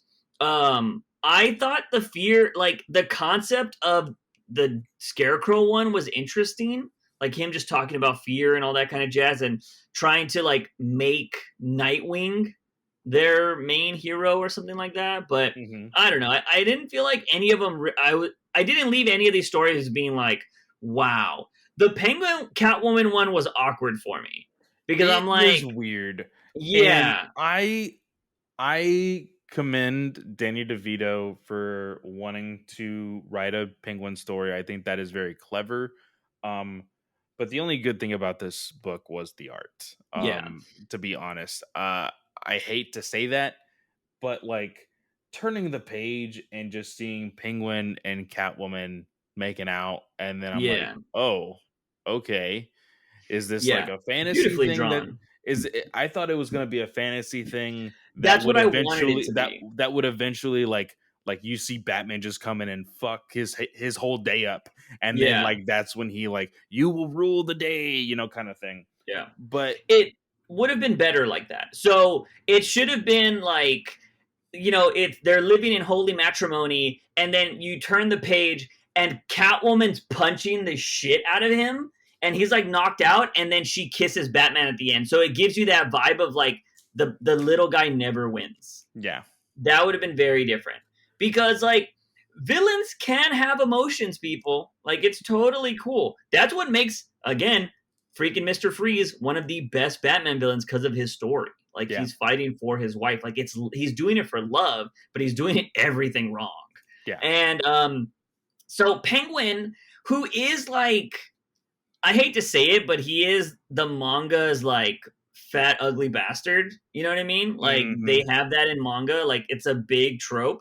I've literally heard interviews of the reason why Japan does that in manga and in like their adult videos is because that's their audience. Like they literally said that. I heard a person say that. Uh, They're like, that's our audience. So people want to see themselves in this. So I feel like that's Penguin. fuck. And like, so this was interesting. It's fucked up, right? But it's Yeah, marketing. It's marketing. Like it's unfortunate, but that's marketing. Why do you yeah. think like, sex sells, right? Everybody wants sex. So it's just like, oh yeah, let's do that with everything. So, True. um, and again, Marvel, everybody else, this is the reason why people of color want to see fucking heroes on the big screen that look like them. It sells. Anyways, whole different topic. But yeah, this was a bit weird. And I think I was waiting for it to be like a dream sequence. Like Penguin was just having a fantasy, and then it just ends with them saving the world together with a vaccine, which was weird. And Yeah, then they I don't like honest. adopt animals. Yeah, it jumped all over the fucking place, dude. It went Yeah. from like, hey, we're going to, steal all this stuff. We're gonna take all this money, and then we're gonna use that money and make a vaccine and cure the world. See. What the Yeah. fuck? Okay. Yeah. But they stole all the vaccines first. Yes. Which was so weird. And then yeah, they saved a bunch of animals. They made this utopia, and they ended up. They're like, we're gonna adopt, and they adopt 3 penguins and 3 cats, and they're like, we're gonna raise our children to be. They said that they were diverse. They were like, we adopted diverse children. I'm like, that's diverse. Fucking penguins and cats. It's fucking Um, weird. it was very weird. And they had to show Bruce like reading the paper about it. I'm just like, that just gave me like, Bruce is like, I'm glad I dodged that bullet. Like, you know what I mean? Like, come on. It's like reading about your ex doing something insane. So it was, I'm glad that Danny DeVito got to write a story that he's wanted to write, but it was just weird. It was just weird to read. Yeah. And I think this is something, because I think had DC got involved a little bit more, they probably would have been like, you have to make it a dream, Danny. Like, it has to be a dream at the end. Like that it's just his fantasy. But I think they just let him go full blown, like, yeah, we're using your name to sell this. Yeah. So, it is what it is. But yeah, like, I don't know. If you had to pick a favorite story? If I had to pick a favorite story, I would either choose the Red Hood story, I would have went with that. or like, I kind of want to say the Roz story, but like at the same time, there wasn't a lot there. Oh, the chess one? Not the Because Talia one, right? no, not the Talia one. And the unfortunate thing is like that connects to a story that Philip Kennedy Johnson has already done. And so you would have to go back and read that. And I'm like, fuck, I don't want to do that. So never mind. Yeah. And I kind of did like the Killer Moth story. Like, I did too. it wasn't anything like bombastic, Yeah. but it makes total sense for a villain to do in Gotham. Well, that's the thing, right? Like, I feel like, and again, it blows my mind that Hollywood just does the same bullshit over and over, and DC does the same bullshit over and over with comics. Yeah, Batman has so many villains, man. Look at what they did with Kite Man. Tom King put Kite Man on the map. So much so that he is one of the stars of the Harley Quinn show. Kite Man is fucking hilarious. Dude, and it's great. Yeah, and Killer Moth, a billionaire that uses his money to try to one-up Batman or to best Batman is just such a good idea. But then what I love about this story also is the fact that he runs out of money, right? Yeah. And then he's like, well, fuck, what do I do now? Oh, I know.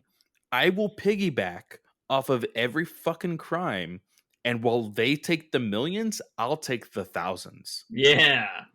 And it's not about getting rich, it's about being happy. Yeah. And I'm like, fuck, dude. Yeah. So I was like, is this my life? I was like, shit. No, it reminded me of a question I asked Abby, because I saw this guy on TikTok talking about it. It's what would you rather do? Have have really good credit, take $2 million cash. Oh, I saw that video. Or take 4,000 a week for the rest of your life.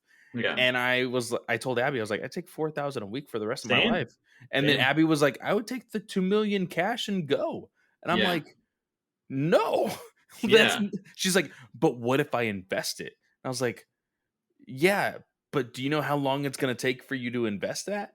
Just as much as it would take for me to accumulate $4,000 a week to create $10 million, and you only have 2 million at the start. Like, it's equal footing kind of, but I get more out of it. You don't. Yeah. Yeah, because like you could easily buy a nice house, a nice car, and that's probably like a fourth of your $1 million if you Yep. go hard. You know what I Yeah. mean? Then you're obviously gonna travel or do some bullshit there. That's probably gonna be like 100K, easy if you want to do a lot of traveling. Because you're Yeah. probably not gonna skimp out on the best hotels and shit. You're probably gonna buy like a comfortable No, and then hotel and like all that. the best thing about $4,000 a week, you keep your weekly job, right? And then you're like, Hmm. "Oh, I get 2 weeks of vacation." Well, you save up that $4,000 a week, that 2 weeks of vacation, you can go all fucking out. And then you come Yeah, back and you're like, "Well, I still have money left over. I'm still getting money. Let's yeah. go." Like, boom. Yeah, the thing is I saw somebody duet that video and was all like, "This is this fucking Gen Z generation," is what they said. They were like, Yeah, "It's that's because the one. y'all haven't like fucking worked, like you haven't lived life."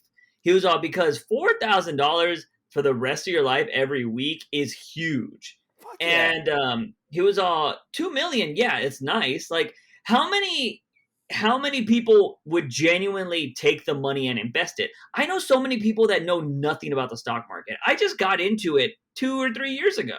Yeah. And so there's so many people that would just fucking blow that stuff because, everybody says, I wouldn't give any money to anybody. And I agree, there's people out there that won't, but there are plenty of people that would. You know what I mean? They'll be like, oh, I gotta give something to my mom. And Yeah. I gotta get, you know what I mean? And then you start doing that.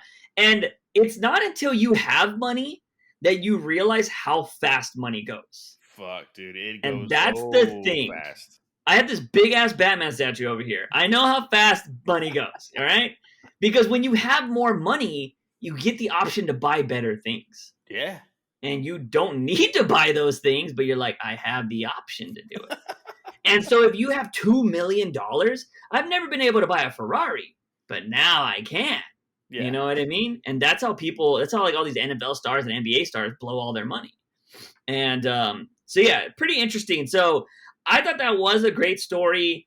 The reason why it wasn't my favorite is I think it was probably the shortest story out of all of them. I think so. I think Yeah. it was only like 5 or 6 pages. Yeah. I thought that was great because I love that he was like, he starts listing the greats and he was like, I'll never be one of the greats. Like, I'm just not going to be. He's like, you got the Joker, you got Two-Face, you got maybe Bane. Like, I love that. And he was like, I'm just Killer Moth. You know what I mean? And I thought that was an interesting story. I liked the Red Hood one. I loved the way it was drawn. I loved the visual colors and everything on it. My only problem with it was the idea that somebody else started the Red Hood gang. And I don't mind it because like I don't need Joker to start the Red Hood gang, so it still kind of makes continuity. But it just seemed like it was a random dude. You know what I mean? Yeah. And maybe that's what it needs to be. And maybe I'm wrong here, but if they would have tied this into Snyder's, because this is the one thing I really love that Snyder did when he had the Red Hood gang, because we know it started with Alan Moore. Alan Moore did that. Joker somebody was like, hey, wear this thing when you go in there so they don't see your face. And that's how the Red Hood was kind of born. Yeah. Then it was morphed into, oh, no. It was an actual gang that went around robbing places. Yeah. Oh, man. It's not an arc. It's technically not an arc, but that might be my favorite story of Snyder's. It's a great story. And he pays homage to the original Detective Comics with the guy with the, where he's holding him by the neck and he's swinging across like typical badass Batman. And yeah, and then you find out at the end of that story that they found the original Red Hood guy stuffed in a barrel. Yeah. And in a barrel that had some kind of liquid that didn't dissolve the body. So he could have been in there for years or he could have been in there for a week. Yeah. Like, so it makes you think like, was Joker always the Red Hood leader or was he never the Red Hood leader? Yeah. And it just added to the Joker. And you were just like, good. Fuck. And again, it's peak Scott Snyder. I don't think he'll ever be that good again. But yeah, so like, that was the only thing I had a problem with it. And now that I'm thinking about it, I don't really have that big of an issue, but I think I would have been interested to see if somebody would have stuffed this guy into a barrel, because then it would have tied to Scott Snyder's. Yeah. So then I would have been like, oh, because they killed this guy. They were like, oh, you're right. This is a symbol, so we don't need you. And they kill the guy, and then they're like, well, maybe we shouldn't throw this away. And I'm like, nah. I was like, I don't really like It's that. it's not as fun if you have to like headcanon it sometimes, but like Yeah, there's three people here. You could say that like, hey, maybe one out of the three eventually kill the other two. yeah, And it's like, oh, he is the one that is the original or whatever. yeah. He's the one that stuffed Or everybody in the barrel. or two of those last three guys are the dudes in not Frank, in Alan Moore's Joker. Oh yeah. Yeah. So Yeah. they're the ones that have it. Yeah. So that would have made it a little bit more interesting. So yeah. Yeah, man, damn. That Red Hood story was super solid. But anyways, so yeah, I enjoyed some of the other stuff, but you want to know one that I thought was interesting was Ivy's, because like I miss Ivy trying to be like the planetary like savior Yeah. villain, you know what I mean? Because like, we're kind of going to shit in our current world, so like a character like Ivy wouldn't be so bad trying to save the environment, you know what I mean? Yeah. But granted, she's still a terrorist. A terrorist is a terrorist. But like, I don't know the way. How was this one? Because I have heard very mixed things about it. It's G. Willow Wilson, Mhm. who has been very back and forth when it comes to her work at DC. Yeah, So yeah, I didn't like her Wonder Woman stuff. yeah, no, it was not great. So So how was essentially, this? I think it's worth a read, but I wouldn't say like it was amazing or like anything like that. But it was an interesting concept because Ivy was doing the thing where she shows her human side. So I think she's able to like change from being green to like humanish. Yeah, They've never really dove into that a lot. It's usually like she's green or she's human. That's it. yeah, But true. I would prefer her to have the ability to be able to change. I think that would be nice. But she ends up working at like a plant or something like that. But she is somebody that people like. They're like, "What's up, Ivy?" and blah blah blah. Hmm. And she's talking about how she's like, "I'm working to do my own thing. I can't get close to people or anything like that because I have to live my own life." And she meets this chick from HR who's being nice. She's like, "Oh, Pamela, you're looking so amazing as today." But like, I mean, I didn't mean it like that. But like, because she's HR, so she doesn't want to like sexually harass her or anything like that. She's like, Yeah. "But you're beautiful," And then when she's walking away, she's feeling kind of sick. And when she's walking away, she's like, her hair reminds me of. She's like, "No, don't think about it." It reminds her of Harley. Yeah. So she doesn't want to like think about Harley because she's like, I need to do this stuff on my own. I need to be my own person. So I want to say this is kind of post like Tynan's run. It feels like that. Like that's the kind of Ivy we're dealing with. And so there's some interesting stuff. When she mentions the hair thing, there's a little panel of her biting her lip. So like really into Harley, which I think was cool. And then you get like this very I love that they made her eyes green here, like the pupils are like green, so this looks really, really nice. And she goes around beating the shit out of people in this plant, and she starts dropping these spores everywhere. And so these spores are going to take over and explode this planet. And she starts killing everybody. Everybody starts dying. They start becoming the spores. And what ends up happening is the HR lady sees her on the way out, and she's all like, I don't understand what's happening to me. Like, why would you want to hurt me? And Ivy has a heart, and she's like, come with me. And she picks her up and takes her out. She's like, we have to leave. And she's questioning herself like, I shouldn't be doing this. But she ends up taking her outside. The plant blows up, and you see these spores growing out of this girl's face, and Ivy makes them disappear. She's like, I made them like shrink, and she'll metabolize them out, and like she'll be fine. And the girl's like, but why me? And Ivy's kind of just like, I don't know. I should work alone. But like, it showed that Ivy had a heart. Like, she's not a villain and she's not a hero, but she's Ivy. And like, I thought it was a really cool thing. But then it says Poison Ivy story blooms in 2022, and I'm just like, ugh. I was like, I don't care. But I mean, it was interesting. It was definitely an interesting read. But yeah, I don't know. That was my thing. I feel like a lot of these stories should have been one-offs, but it seems like they connected or we're gonna do something like for the future. And sometimes I feel like that hurts stories. Yeah. Like Killer Moth, we ain't gonna get no fucking Killer Moth story, but that was a good story. Yeah, it was. So, and we're not gonna get a Red Hood series. I don't think we are. So, like, that was cool little concept. But, anyways, let's move on to the last story that we have, which is Fear State Omega, and this is 100% like, oh, we gotta end this story. We had all of this shit open, and we have to end it in this book. That's what this was. So, what did you think reading this? So this story, I wasn't entirely sure how I was gonna feel about it because, of Mm-hmm. course, this is the ending of freaking Fear State, and I'm just Yeah. like, I wanted to be done with it like freaking last week or whatever when we Mm-hmm. got 17. But when they fucking open this up with Scarecrow being like, "Oh, you thought that was my last, and like you didn't think I planned for this?" I'm like, "Get Yeah. the fuck out of here! Like, Yeah. stop! Like, don't even try."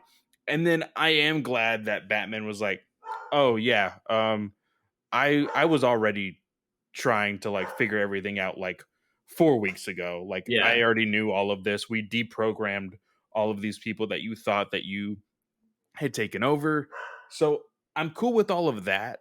Mhm. One thing that they finally answered the question of what you thought was going to happen with this huge satellite hovering city or Yeah. whatever. Yeah. Uh, so it's not going to be something that is just stuck in The the harbor. bay, yeah, Yeah. in the harbor.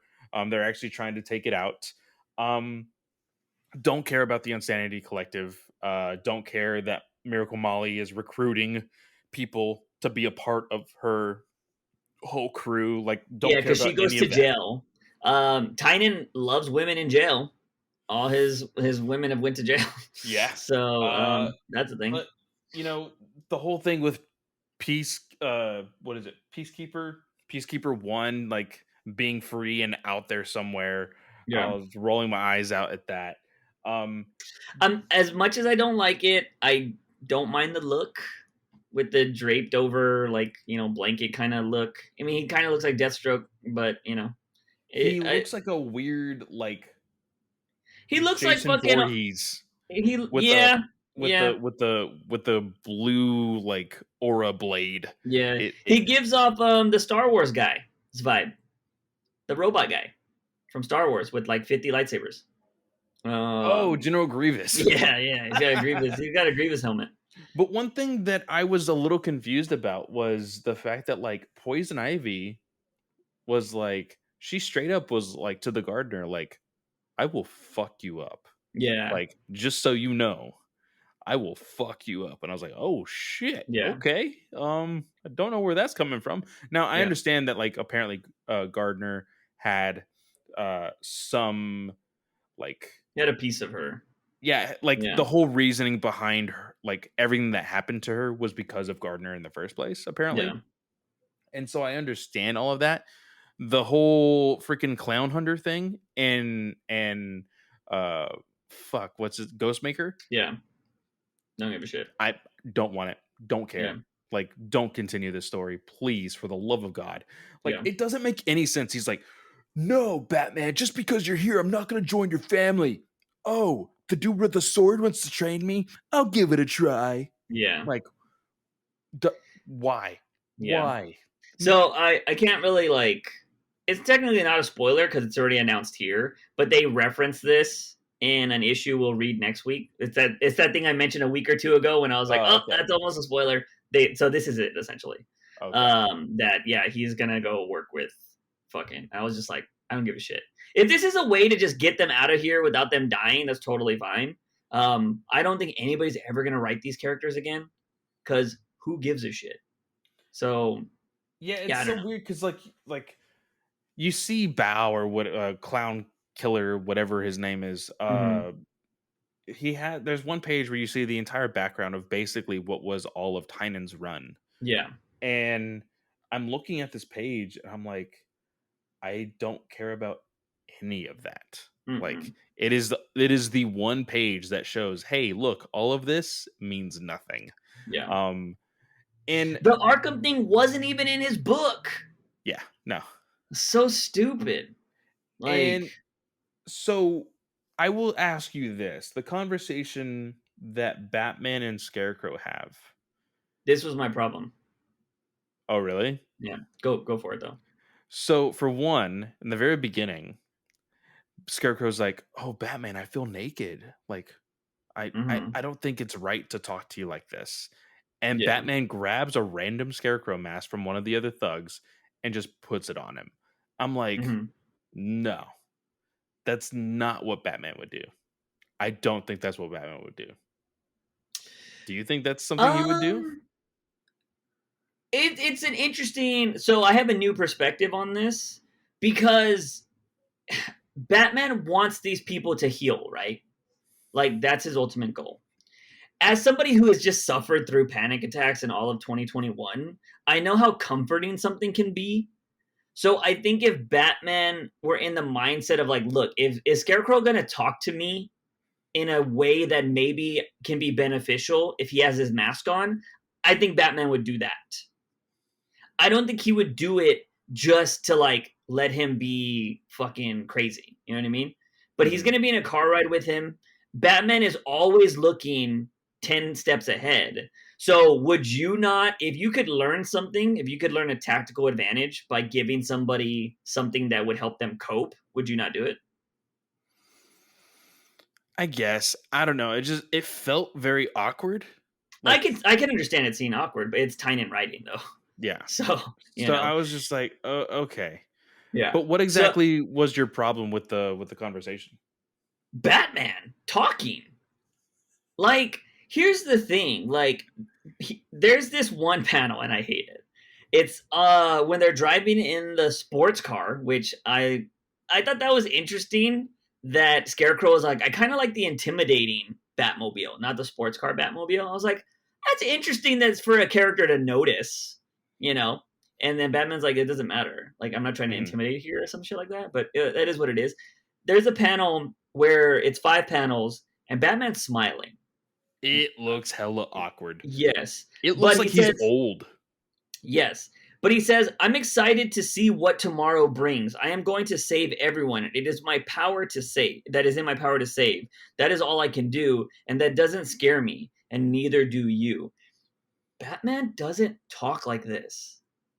Like, here's the thing that people need to understand. If you want to talk, if you want to have Batman talk in this kind of way, he needs to have the cowl off.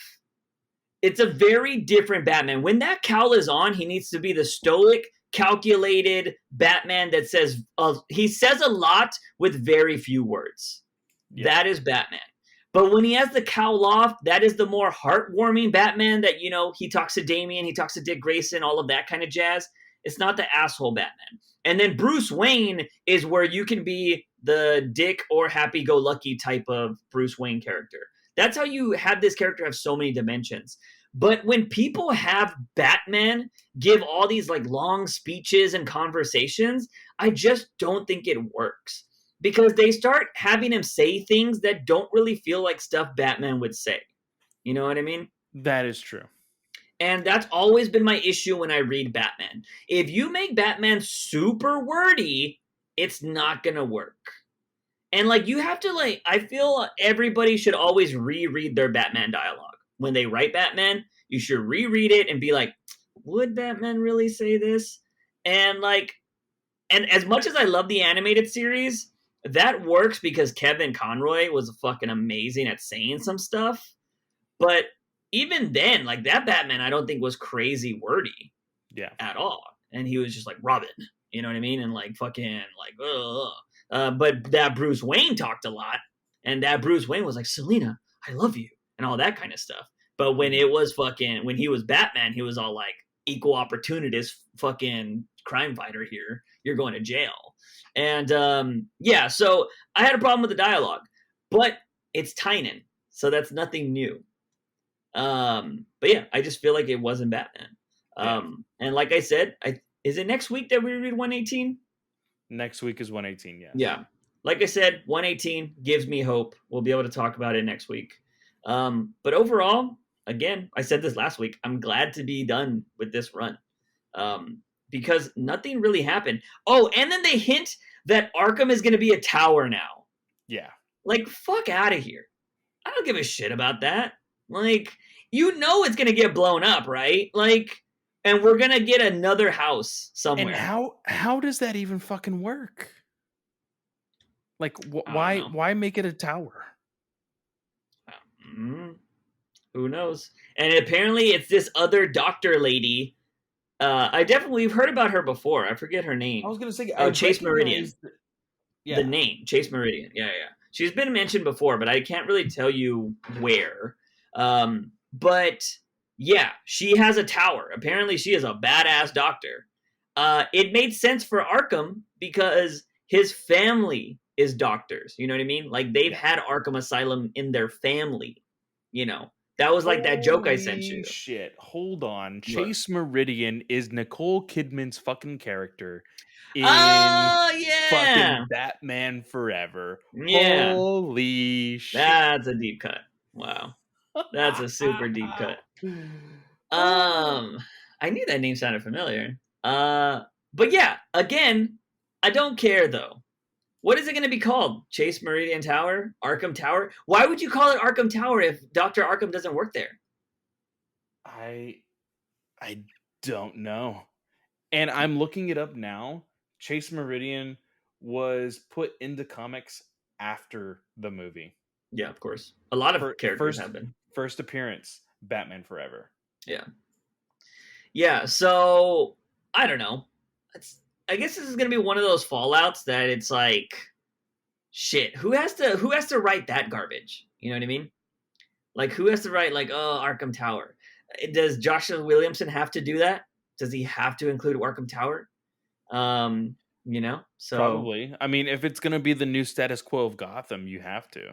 but they say that's going to be like it's introducing that, right? So, is it going to be like? Do you? I don't know if you remember this when you were working at the comic shop, but they did like Wayne Manor as the new Arkham. Do you remember seeing that?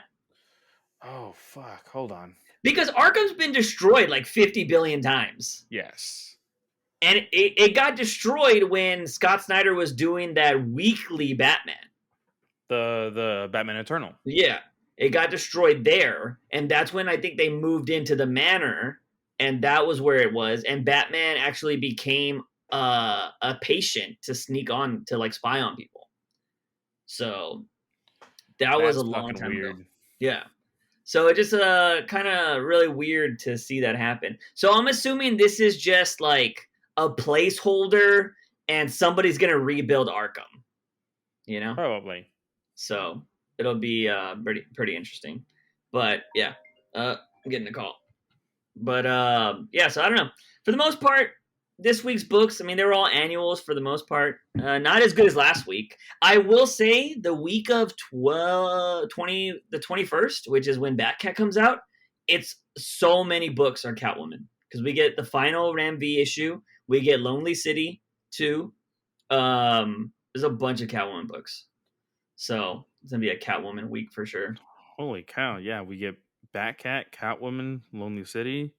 That's basically it. But we get Batman: One Dark Knight, which is the Jock written and artist Mm-hmm.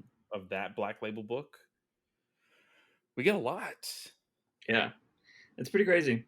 But Nice. for the most part, that's pretty much it for these books this week. Clay, what do you got going on this week, man? So this week, I really don't have much. Just gonna plug the shows that I'm on. Of course, Batman News Weekly. This one, of course. Always go check out the YouTube channel. Make sure that you are subscribing to that channel and asking questions in the comments section. We do see them. We will answer them, and we can have more than one each week. So there's that. DC Alliance, Star Wars Alliance, Ranger Alliance. There was new news at the fact that Power Rangers is now going to have a cinematic universe on Netflix. So Mm-hmm. that's going to be hitting 2023, I think. So that's going to be cool. Going to have a lot of new stuff to talk about over on that podcast. Will they have good costumes though? I hope so. That's the big thing. Like, so I was wanting to have a conversation with friends and like put it out as a podcast, like the modern age of like superhero costumes and how Mhm. it's evolved and how Power Rangers can do that also. Yeah. It's like if you can have fucking Captain America in basically the same kind of spandex as Power Rangers, and then Yeah. in the future have him wearing what he has in the fucking MCU movies, you can do it for Mhm. Power Rangers. Like you can. Yeah, I Um, mean, to be honest, like, when I watched that movie as a kid, those suits look dope. Like, the ones they yeah, did for the movie. the leather And I don't ones, see yeah. why you can't I don't see why you can't get what is it? Ironworks or Iron Horse or whoever did the Batman Oh suit for yeah, yeah, Snyder. yeah, yeah. Let them make those suits. Like, Yeah. they make them modern, they're very form-fitting, and they just, I mean, even that, I don't think we've ever talked about it, but that X-rated, uh, fucking, Yeah, no, no, not that one. I know what you're talking about. the Not the porn TikTok. one. No, not the porn one. But if you watch the uncensored version, there was like tits in it. The one that came out on YouTube when they were adults Oh, that had the see, Dawson Creek I just guy. recently talked about that one on my podcast. Go check Yeah, that episode out. Um, yeah. but Those yeah, suits weren't bad. I think it could work. It's just like you have to really put like a budget into it and not just be like, "Oh, this is Power Rangers, so we can do low Mhm. budget." Like, no, you need to put budget into it. Um, Yeah. The but go CGI check was that so out. bad in that one. Oh my god. Um, and then I think that's basically it. So, what Nice. about you? What do you got going on? I just dropped a video last night called Pokimane is Wrong About Twitch and Ludwig. For those of you that are into that space, into the live streaming space, Twitch just lost one of its biggest creators and one of its other, I should say, its biggest female creator. Well, not anymore. Actually, there's a chick that just got the highest subs in all of Twitch for females. So I would say Really? she's bigger than Pokimane. But I think Pokimane has like the status, so she's probably still the top one. Yeah. But yeah, I kind of did a commentary piece on why I think she's wrong. She was kind of she's like a loyal person to Twitch, so I feel like granted all her thoughts are her own. I'm pretty sure that's exactly how she feels, but she just made some comments that kind of like rubbed me the wrong way. Where she said that like Twitch wouldn't go out of their way for their creators, but they literally last year sent her and her roommates like custom bathtubs and had like a girly pajama party night for them with like a built-in badass TP and all this shit in their backyard. And I was like, and I showed that as evidence. I was like, I gotta call bullshit. I was Ludwig over here made Twitch the most money anybody has ever had in a month by himself, and they didn't even say thank you. So like, I was like, I'm glad he fucking left. So yeah, it's a very interesting piece. If you guys want to go check that out, that is on my Juice Reacts channel. And I am doing a test right now on TikTok and YouTube where I'm going to be uploading a video for the next 30 days straight, the same video at the same time on Twitch and YouTube Shorts to see which channel or which platform is better for your short form content. So go follow me on Juice from the Box on everything, to be honest, if you guys want to check that out. But that's pretty much it for me, and that is it for this podcast. As always, he is Fanboy Clay. I am Juice Wayne. Remember, Batman is awesome. See you guys next time.